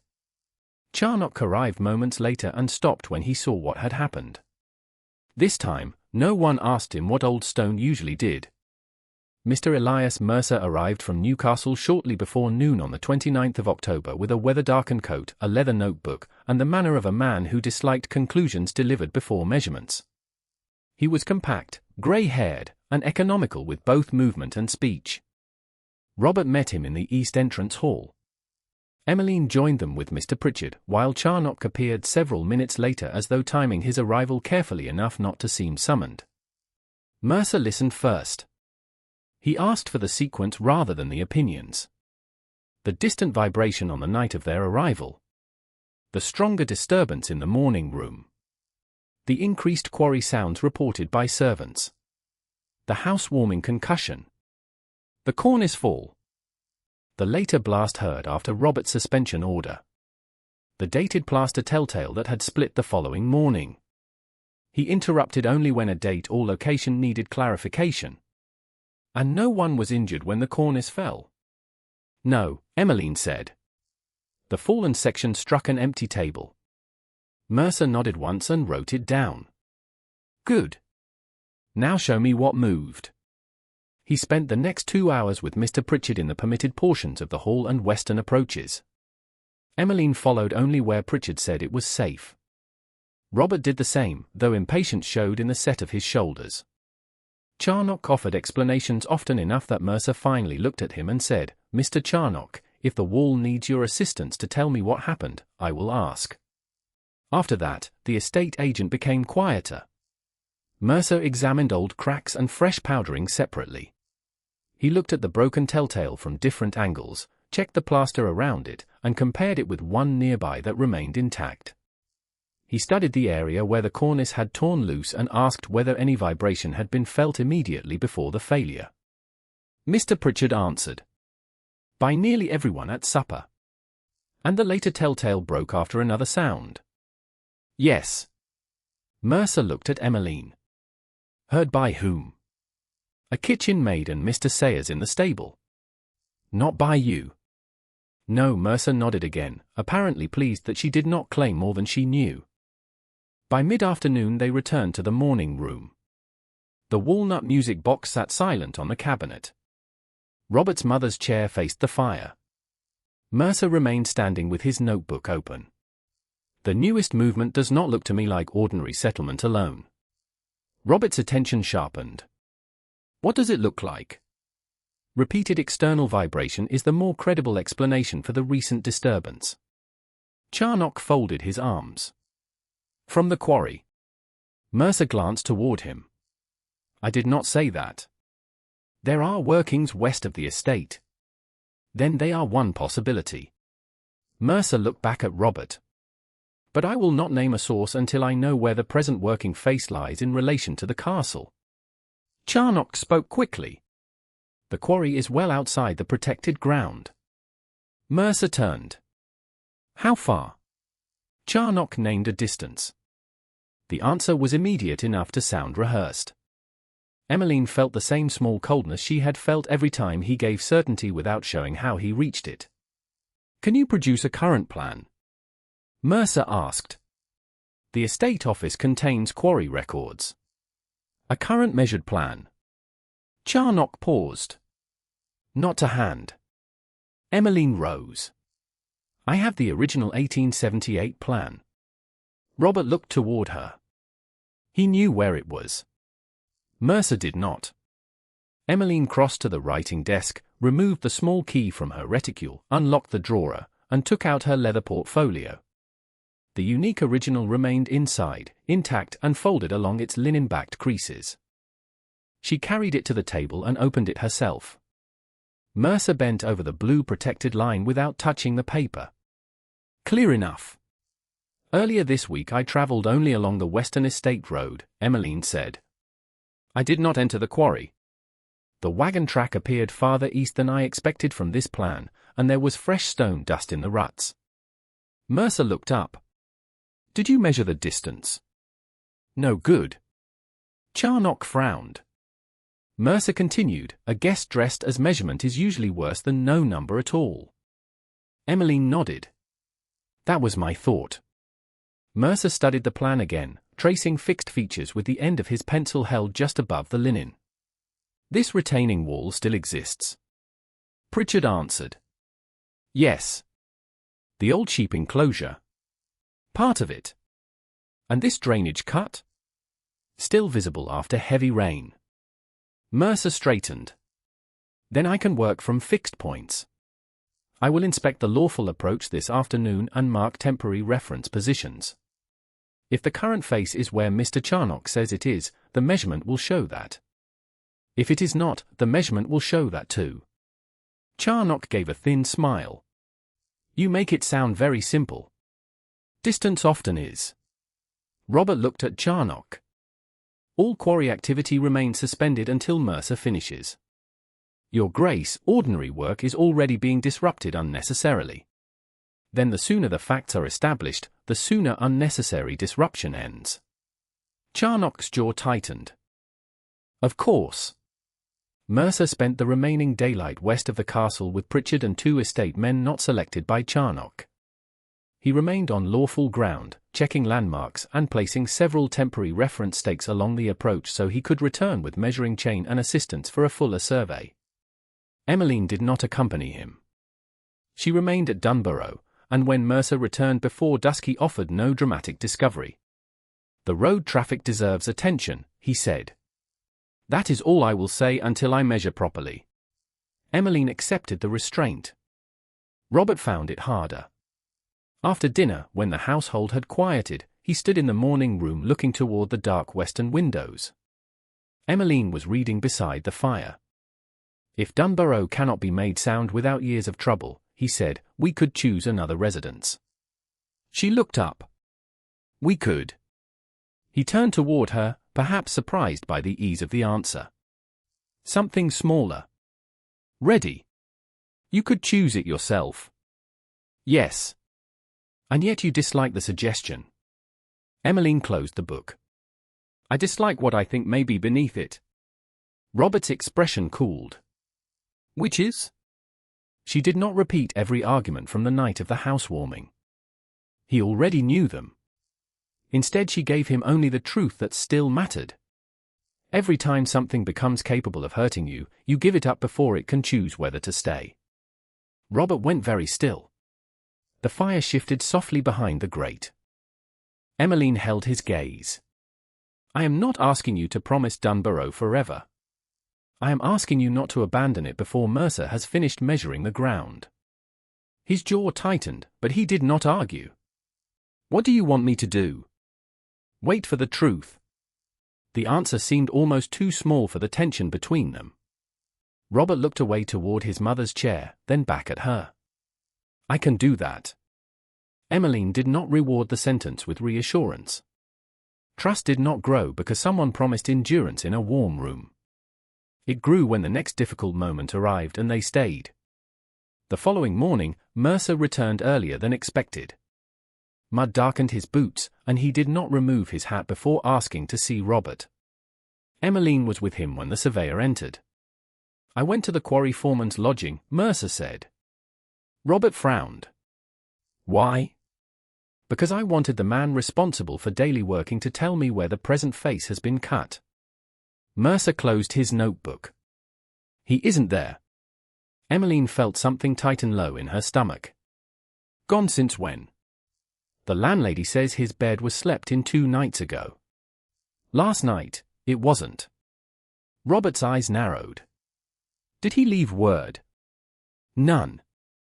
Charnock was summoned within minutes. He listened to Mercer's account without visible surprise. "The man is free to leave his employment," he said. He had spoken recently of dissatisfaction. "Did you dismiss him?" Robert asked. "No." "Did he resign?" "Not formally." Mercer watched Charnock in silence. Emmeline did too. At last Robert said, "Then where is he?" Charnock met his gaze. "I assume he left voluntarily." No one in the room believed assumption was enough anymore. By the 3rd of November, Charnock had repeated the same explanation often enough that its smoothness had begun to sound rehearsed. The quarry foreman had left voluntarily. No dismissal had been recorded. No formal resignation had been received. A man dissatisfied with his employment could simply go, Charnock said, and the absence of a farewell did not make departure suspicious. Robert listened without interrupting until the estate agent finished. "Was his final wage paid?" he asked. Charnock paused. "I believe so." "Belief isn't an entry. The books can be produced." "Then produce them." Charnock bowed. "Of course, Your Grace." When he left, Robert remained standing beside the morning room fire. Mercer was outside with Pritchard, continuing his preliminary work along the western approach. Lucinda had taken luncheon in her room after declaring the entire investigation needlessly dramatic. Emmeline sat at the writing table with unopened correspondence before her. The original 1878 quarry plan remained locked inside her leather portfolio in the desk drawer. Nothing in the room had changed, yet Robert looked at the door as though movement itself might solve what certainty could not. "I could go to London this afternoon," he said. Emmeline looked up. "Why?" "Harcourt could examine the lease papers, correspondence, quarry accounts, Charnock's authority. There may be records in London that Mercer cannot obtain here." "There may." Robert turned toward her. "You think I shouldn't go?" "That isn't what I said." "You were thinking it." "I was thinking that London may be useful." She folded her hands. "I was also wondering whether usefulness is why you want to leave today." His face cooled. "The foreman is gone. The estate accounts may be incomplete. A solicitor can do more from London than I can by standing here watching Mercer play stakes." "Yes." "Then what exactly troubles you?" Emmeline considered the question before answering. She had no wish to punish him with an insight simply because it was accurate. "Movement seems to become attractive to you whenever remaining still becomes uncomfortable." Robert looked away. "That sounds suspiciously like philosophy." "It is an observation. You told me last week that I give things up before they can hurt me." "I remember." "And now every journey I propose is evidence against me." "No," her voice softened. "If London is genuinely necessary, go. I won't make staying into another test you must pass for me." That brought his eyes back to hers. "And if it isn't necessary? Then perhaps ask yourself why leaving suddenly feels so intelligent." Silence stretched between them. Robert's gaze shifted toward his mother's chair, then to the walnut music box resting on the cabinet beside it. Emmeline did not fill the silence. For several minutes he stood without speaking. At last he exhaled.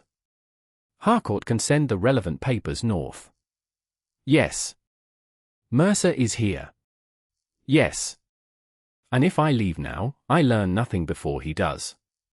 Emmeline waited. Robert looked toward the western windows. "I will stay." She felt relief, but she did not smile as though he had done it for her. "Because I asked." No, his voice was quieter. "Because I almost went before I knew whether there was any reason to." That evening, Robert asked Mrs. Vale to prepare a chamber for him in the safe eastern range. The housekeeper stared for half a second before recovering herself. "Your Grace has usually used the south rooms when staying at Dunbarrow." "Not tonight." "Very good, Your Grace." Emmeline learned of the arrangement only after dinner. The east chambers were closer to his mother's former sitting room and the part of Dunbarrow his family had withdrawn from after her death. He had not slept there since he was 17. She understood the meaning without needing him to explain it. Later, with the morning room door left open and servants still moving through the adjoining passage, Robert found her beside the low fire. For once, he did not begin from the chair. He stood near the mantel, one hand resting against the carved stone. "There is something I did not tell you about my mother." Emmeline closed the book in her lap. "You don't owe me every memory." "No. But I owe you this one." He looked toward the chair. "After she died, my father closed her sitting room first. Then her bedroom. Then the music room because she had used it every afternoon." He paused. "Soon we were eating in rooms chosen because she had left no mark on them."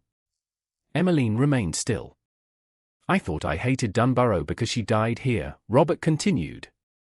"That wasn't true." "What was?" His jaw tightened. "The house kept living." His voice lowered.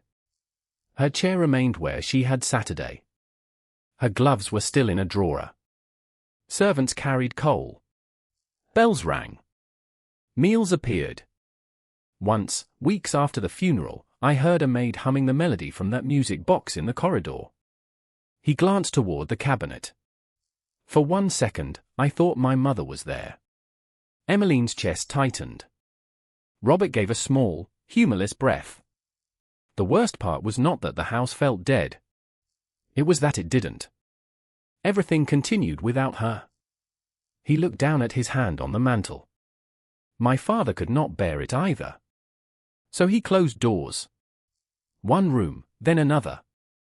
We lived in less and less of Dunbarrow until finally we left. Emmeline said nothing. The quiet allowed the truth to remain his. Robert turned toward her. "At the housewarming, when the cornice fell, I saw you beneath the dust and thought only one thing. Get her out." His expression tightened. "That fear was real. I won't pretend otherwise. I know. But I used it badly." Emmeline's fingers stilled on the closed book. Robert came one step nearer. "I made a decision that belonged to both of us and called it protection because that made it sound honorable." His voice remained steady. "I am sorry." She held his gaze. No excuse followed. "No, but I believe you mean it," she said. "I do. That doesn't repair everything." "I know." The answer reached her more deeply than she expected. Robert did not ask when she would forgive him. He did not ask whether staying had earned anything. He simply accepted that regret did not erase consequence. The following morning, he proved that the apology had not ended with words. Mrs. Vale gathered the principal household servants in the East Hall. Mercer and Pritchard were present because both had work continuing that day.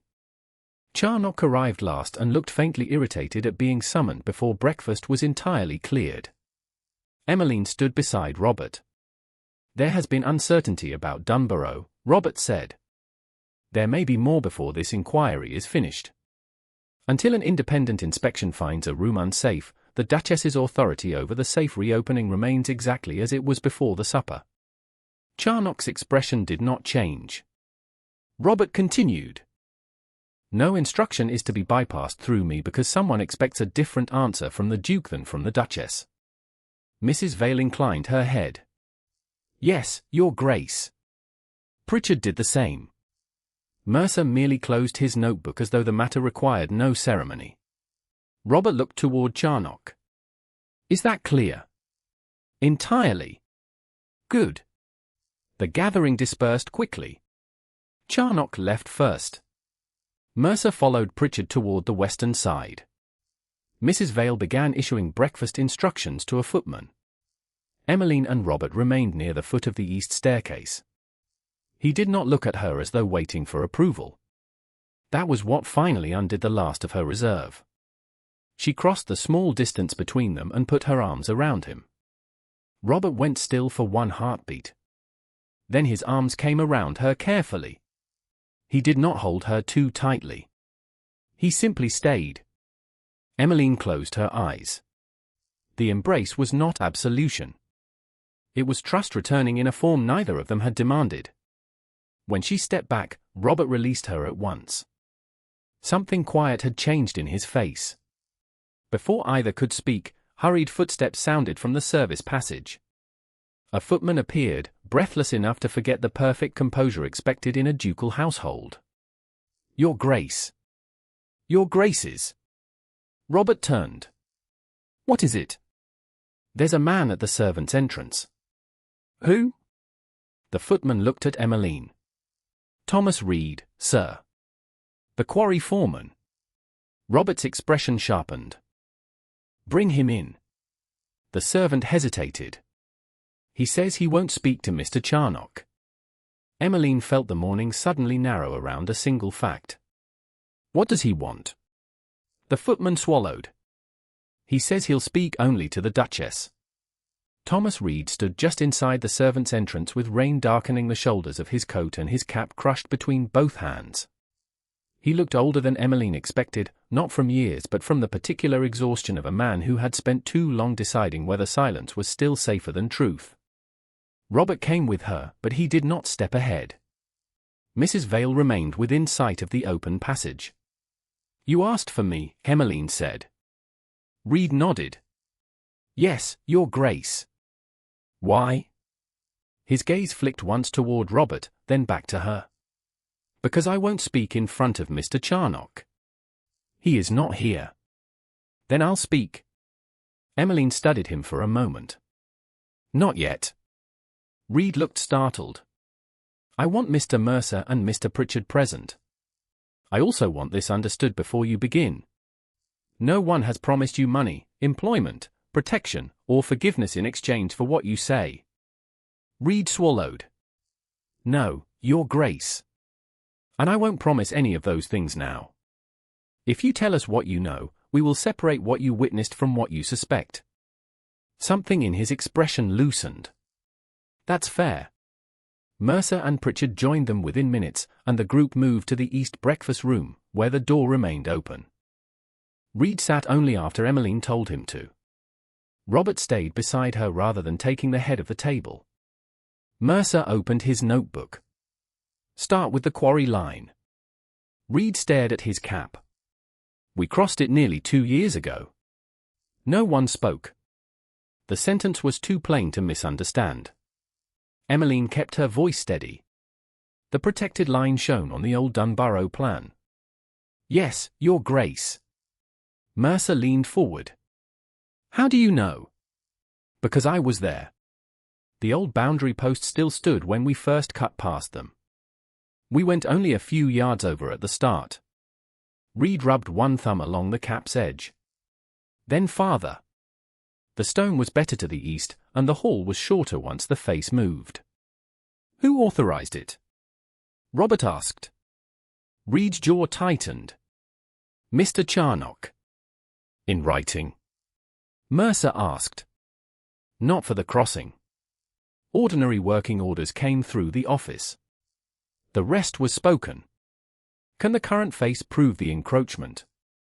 Emmeline asked. "Yes. The blast holes are still there. And the cut itself. You can measure from the old wall and drainage line if they're on the plan." Mercer exchanged a glance with Pritchard. "They are." Reed looked relieved, but only briefly. Emmeline said, "Why did Charnock want the quarry farther east?" Reed's eyes lowered again. "Output." Robert's expression hardened. "For the estate." "Partly." Reed hesitated. There was more in it for him. Mercer stopped writing. Emmeline waited until Reed looked up. Say only what you know. The lessee's factor paid him privately when output passed the old average. Robert's voice became quiet. You saw payment. I saw envelopes change hands twice. I heard them speak about tonnage and percentages. Reed shook his head quickly. I didn't see what was inside. I can't swear there was money in them. Then we won't call the contents proved, Emmeline said. Reed looked at her with something close to surprise. But you believe me. Belief is not the same as evidence. Keep going. Mercer resumed writing. Reed drew a breath. The quarry made more when we cut east. Mr. Charnock made sure no one from the house had reason to come near the workings. That was easy while Dunbarrow stayed empty. The word settled heavily.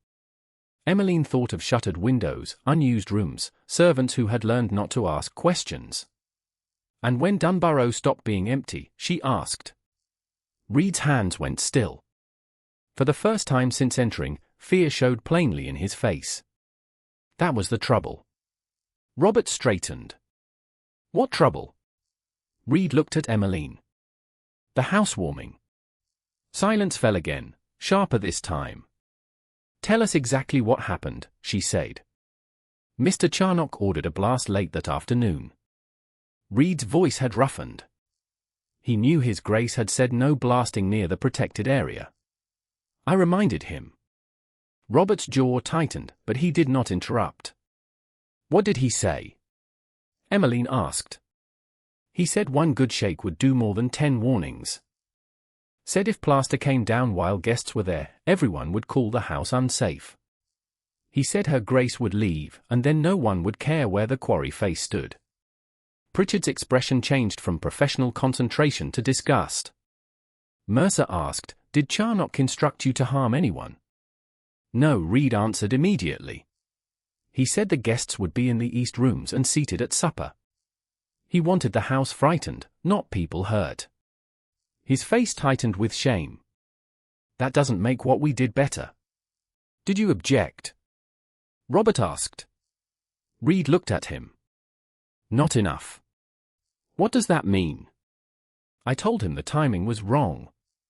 He told me I was paid to work stone, not advise a duke. Reed stared at the table. I gave the order to the crew. The confession sat there without excuse. Emmeline did not soften it for him. And after the cornice fell. I heard the next morning. His voice dropped. I told Charnock I wouldn't blast inside the line again.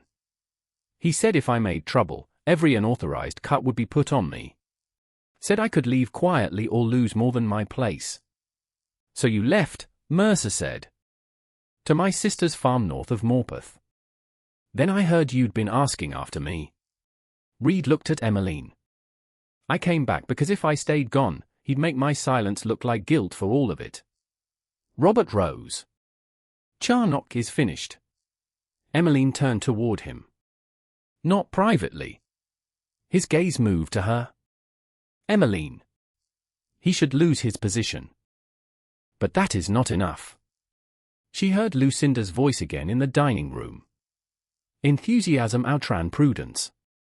Reckless. A guest looking away while accepting her cloak.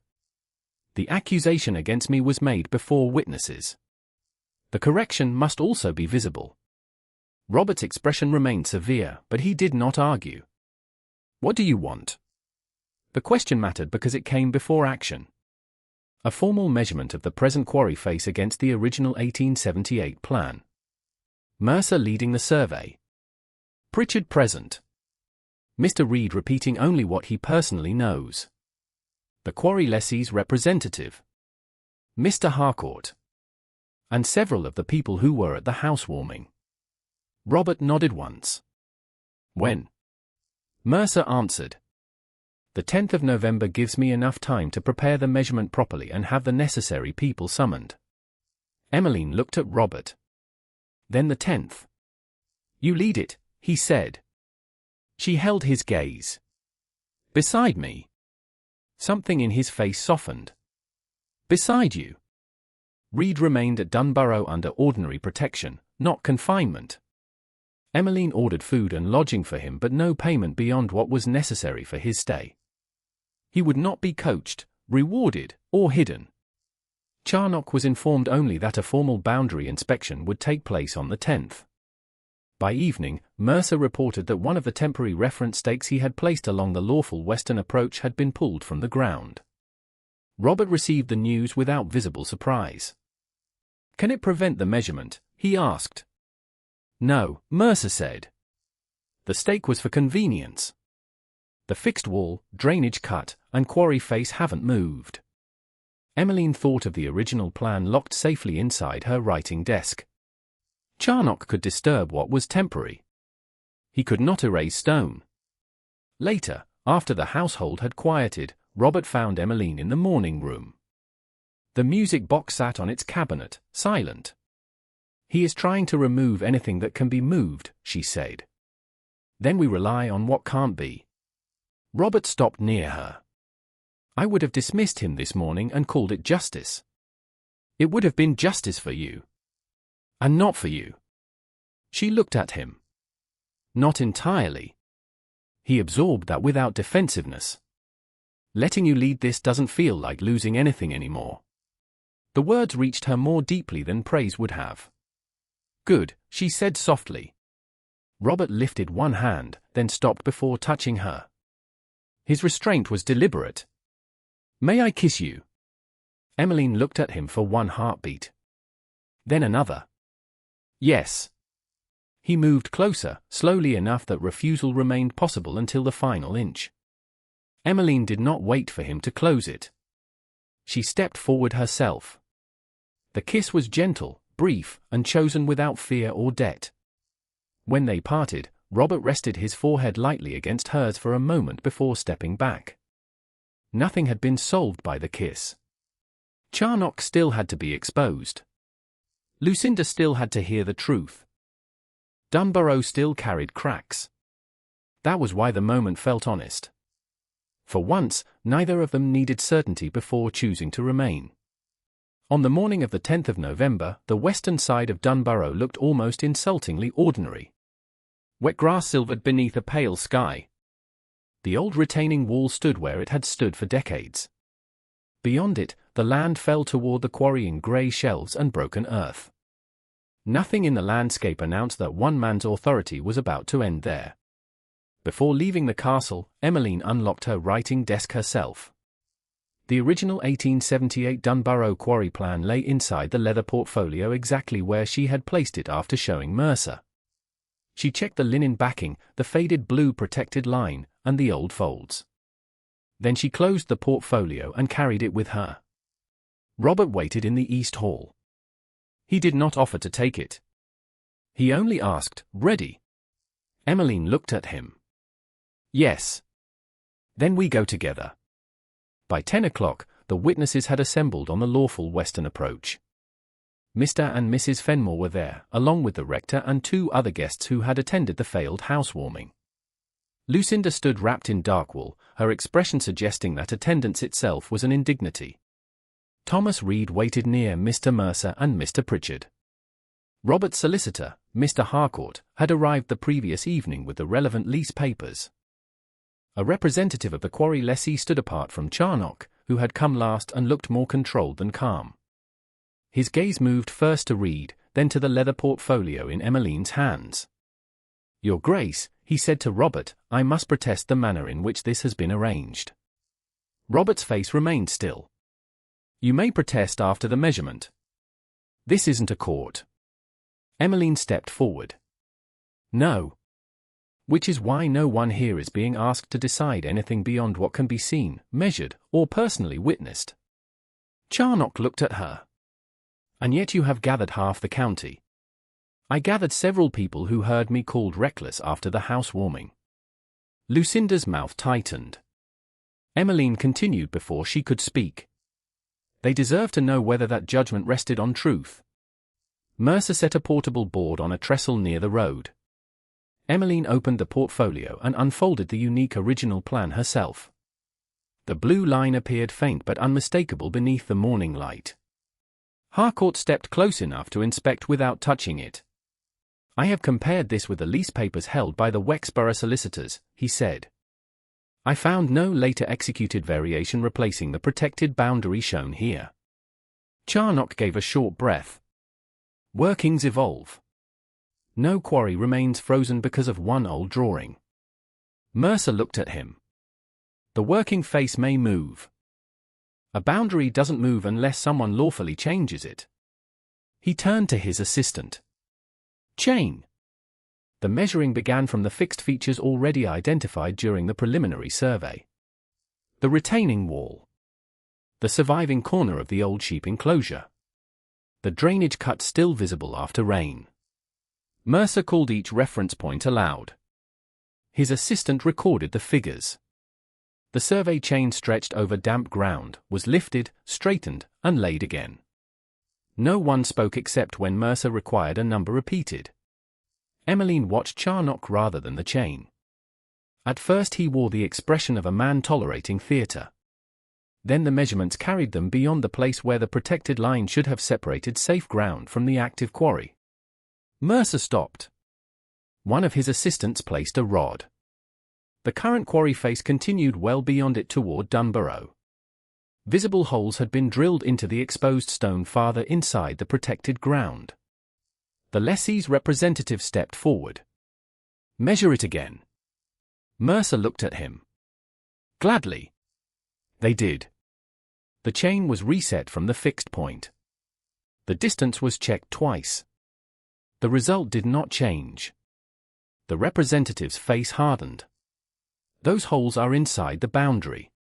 "Yes," Mercer said. Charnock spoke at once. "That proves only where the workings stand now. It doesn't prove when those cuts were made." "Correct," Emmeline said. His eyes snapped toward her, perhaps surprised that she had agreed.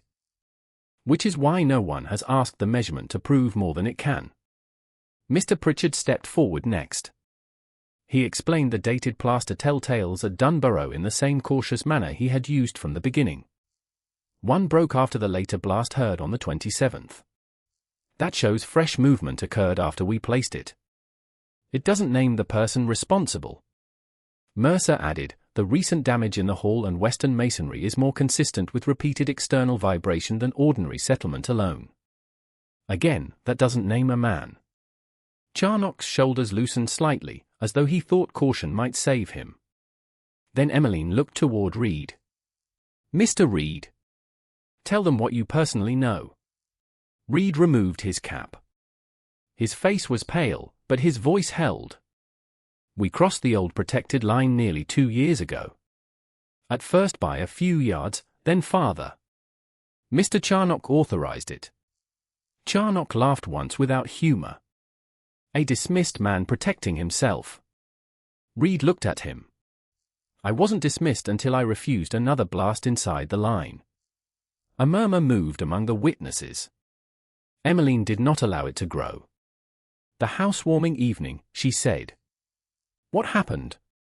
Reed swallowed. "Mr. Charnock ordered a blast after His Grace had already suspended work near the protected ground." Robert's jaw tightened. "Why?" Emmeline asked. Reed looked toward the castle. "He said one good shake would do more than 10 warnings. Said if plaster came down with guests present, everyone would call Dunbarrow unsafe. He said Her Grace would leave, and no one would keep asking where the quarry face stood." Lucinda went very still. Mrs. Fenmore looked toward Emmeline with sudden horror. Charnock's composure finally cracked. "You expect them to accept the word of a man who carried out the blast?" "No," Emmeline said. "I expect them to consider his testimony beside the physical facts." Harcourt closed one of his papers.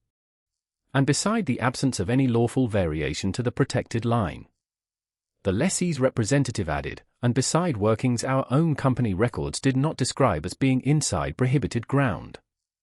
Charnock turned toward him. "Your company profited from the output.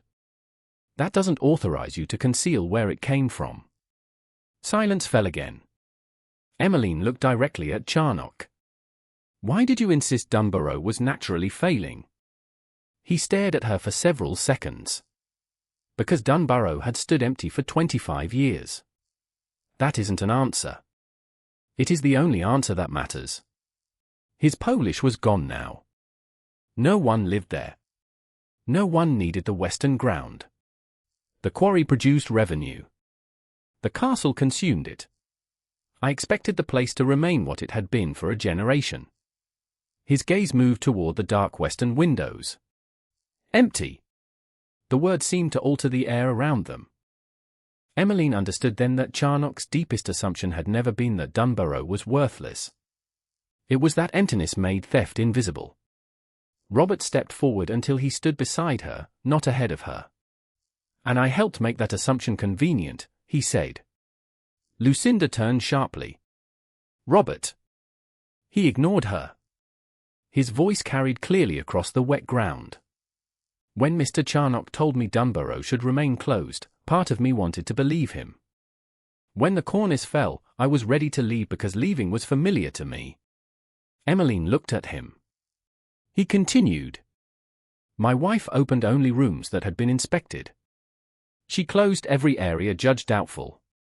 She requested independent advice when my own fear made me impatient.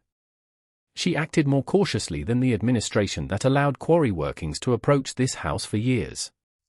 He looked toward the witnesses who had attended the supper. If any of you left Dunbarrow believing she had endangered you through pride, then I should have corrected that belief sooner. The admission was not grand. That made it stronger. Robert had enough rank to hide behind punishment.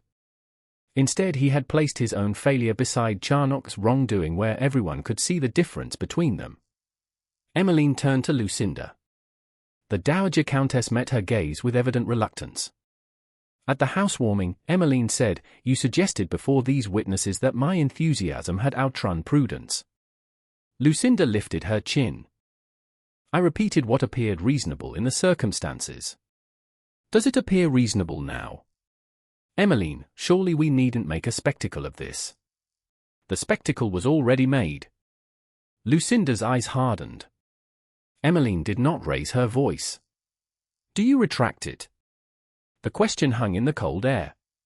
Mrs. Fenmore looked at Lucinda. So did the rector. At last Lucinda said, yes.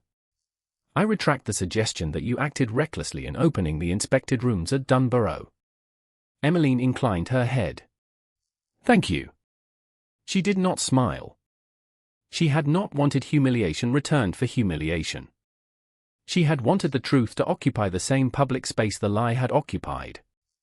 Harcourt then stated the immediate consequences in language stripped of drama. Charnock's employment and authority across the Wexborough estates ended that day. The quarry agreement would remain suspended while formal termination for breach proceeded. The lessee would enter discussions concerning structural repair costs arising from prohibited workings. Any private commission supported by evidence would be included in the accounting and recovery process. Lucinda's future access to Dunbarrow would depend upon invitation from its Duchess. Charnock said nothing when Robert confirmed each decision. The man who had depended on emptiness had finally lost the authority emptiness had given him. By late afternoon, the witnesses had departed. Emmeline carefully refolded the original plan along its established creases and returned it to the leather portfolio. It remained in her possession until Harcourt could arrange proper archival custody. She and Robert stood alone on the western terrace while the quarry lay silent beyond the fields. For several minutes neither spoke. Then Robert took her hand. There is something I don't want to leave until tomorrow. Emmeline turned toward him. His expression held no ceremony now. Only certainty earned by staying long enough to deserve it. I love you. Not because you saved Dunbarrow. Because you made me understand why anyone would choose to stay. The word struck somewhere deeper than praise. Emmeline tightened her fingers around his. I love you too. But I think you stayed before you knew I would. Yes. Before you knew whether I would forgive you. Yes. Before you knew whether Dunbarrow could be saved. Robert looked toward the castle, its western windows dark against the fading sky. Yes. Emmeline stepped closer. That is why I believe you. Behind them, Dunbarrow still held cracks, closed doors, unfinished repairs, and rooms no one yet trusted. None of that frightened her as it once might have. A home did not become safe because nothing could ever damage it. It became a home when the people inside stopped mistaking departure for the only answer to fear. By April of 1885, Dunbarrow no longer looked abandoned, though no one could honestly call it restored. The western range remained partly closed while masons worked through the damage left by years of vibration. Several upper rooms still stood empty behind locked doors. The Great Hall had reopened only after Mr. Mercer and Mr. Pritchard agreed that the repaired cornice and adjoining masonry could safely bear ordinary use. Reuben Charnock had not returned to Wexborough employment. The quarry agreement had been terminated for breach, and the commercial lessee was meeting the first portion of the structural repair costs while Mr. Harcourt pursued a formal accounting of any private commissions that evidence could support.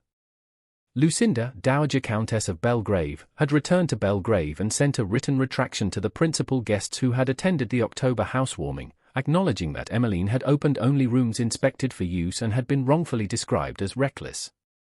The original 1878 Dunbarrow quarry plan no longer remained in Emmeline's writing desk. After the November proceedings, she had transferred the unique original through Mr. Harcourt into proper Wexborough archival custody, where its location was recorded among the estate papers. Its work was finished. The blue line no longer needed secrecy to protect it. Dunbarrow's changes were less dramatic. The morning room stayed warm every day. The dining room was used because people ate there, not because it impressed anyone. A modest music room had been opened near the east corridor. Enough guest rooms had been repaired to welcome friends without pretending the castle was ready for a royal progress. In the kitchen, the range drew properly. Servants were paid on time. Mrs. Vale had stopped referring to any arrangement as temporary. Emmeline found that change more satisfying than new silk ever could have been. Robert had been in London for 12 days when his carriage finally turned into the East Court one April evening after dark. Parliamentary obligations and ducal business still required him there. Dunbarrow had not cured him of responsibility, nor had love transformed him into a man who could simply ignore the work attached to his title. The difference was that London had ceased to function as an escape. He went because there were things he must do. He returned because there was somewhere he wanted to be. Emmeline heard the carriage wheels from the morning room. 5 months earlier, she would have risen at once. She would have crossed the hall before the footman reached the door, checked whether supper was ready, asked whether Robert's chamber fire had been laid, and made herself useful before anyone had the chance to discover she was not necessary. This time she finished the sentence in the letter before her. She sanded the page. She folded it. Only then did she rise. A footman appeared at the door. "His Grace has arrived, Your Grace." "Thank you." She glanced toward the clock. "Has he eaten?" "Not since the station, Tell cook that supper may be simple. There's no need to turn his return into a state occasion." The young man almost smiled. "Yes, Your Grace." Robert reached the morning room before Emmeline reached the hall. He had removed his travelling coat, but the cold still clung to his dark hair and the shoulders of his evening jacket. For a heartbeat, neither spoke. The separation had not been long enough to justify longing as spectacle. That did not prevent Emmeline from feeling the quiet force of seeing him where she wanted him. "You are late," she said. Robert stepped into the room. "The train was late." "How convenient." "I considered informing the railway that a duke was inconvenienced." "And did it improve?" "It remained entirely indifferent to rank." Emmeline laughed. The sound seemed to change something in his face. He looked past her around the room. His mother's chair remained near the fire. The repaired rug still lay beneath the table. The walnut music box rested on its familiar cabinet. Nothing had been rearranged for his arrival. Nothing needed to be. "You didn't change it," he said. "Were you hoping for gilding?" No, his gaze rested on the chair. "I think I only notice now when something stays." The words were quiet enough that Emmeline did not answer them lightly. "Then I hope you find the habit tolerable." Robert crossed to the music box. The scratched walnut casing had been polished only enough to remove dust. The engraving remained exactly as it had always been. For Robert, from Mama, Christmas 1854. He lifted the lid and wound the key himself. The melody began with the same fragile clarity it had carried in October. 5 months earlier, the sound had pulled grief so close that he had needed Emmeline's hand to remain with it. Now he stood beside her without retreating from the memory. After a moment, his hand opened between them. Emmeline placed hers into it. His fingers closed around hers as naturally as though the gesture had existed long before either of them understood it. Lucinda wrote again, Emmeline said while the melody played. Robert sighed. Should I send for reinforcements? Unnecessary. She merely wished to inform me that the written retraction had been received without contradiction. Heroic. I thought so. He smiled. And Harcourt. The original quarry plan has been entered properly in the Wexborough archive. The lessee has paid the first repair instalment. Mr. Pritchard believes the upper western corridor may be ready by summer. Robert glanced toward the dark side of the castle. Only May. Only May. Does that trouble you? Emmeline thought about it. Once, unfinished work had always felt like an accusation. A room not arranged, a problem not solved, a person not comforted quickly enough. She had spent years believing that if she ceased being useful for even a moment, someone might discover she could be replaced. Not as it once would have, she said. I used to think everything had to be completed before anyone could find fault. Robert turned toward her. With Dunbarrow? With myself? The music box moved into the second phrase. Emmeline looked around the morning room. Now I think a house can remain unfinished without making the people inside it failures. Robert's fingers tightened gently around hers. You were never a failure. 5 months earlier, she might have thanked him. She might have stored the sentence away as if his approval had granted her something she could not possess alone. Now she simply met his eyes. I know. The answer surprised them both. Then Robert smiled, slowly and without restraint. That may be the most expensive repair Dunbarrow has managed. Worth every pound. Every one. Supper was served at the smaller dining table with no ceremony beyond what Mrs. Vale considered decency. Roast lamb, potatoes, greens, and bread still warm from the kitchen. Robert ate like a man who had spent too much of the day in railway compartments. Emmeline told him about a leak over the stable passage, a disagreement with a linen merchant, and a mason who had discovered that one supposedly ruined fireplace required only a repaired flue. Robert told her about London. Then, near the end of the meal, he mentioned an invitation from a political acquaintance that would have kept him there another week. Emmeline looked across the table. Was it important? Respectable? That wasn't my question. No, his mouth curved. It wasn't important. Then why did you refuse it? Robert rested one hand on the table between them. Because I wanted to come home. The word entered her without resistance. Home. Not estate. Not residence. Not Dunbarrow as obligation. Emmeline reached across the table. Robert opened his hand before she touched it, and she laid hers in his palm. Neither said anything for a moment. There was nothing to defend. Nothing to prove. No falling stone, no witness, no accusation waiting beyond the door.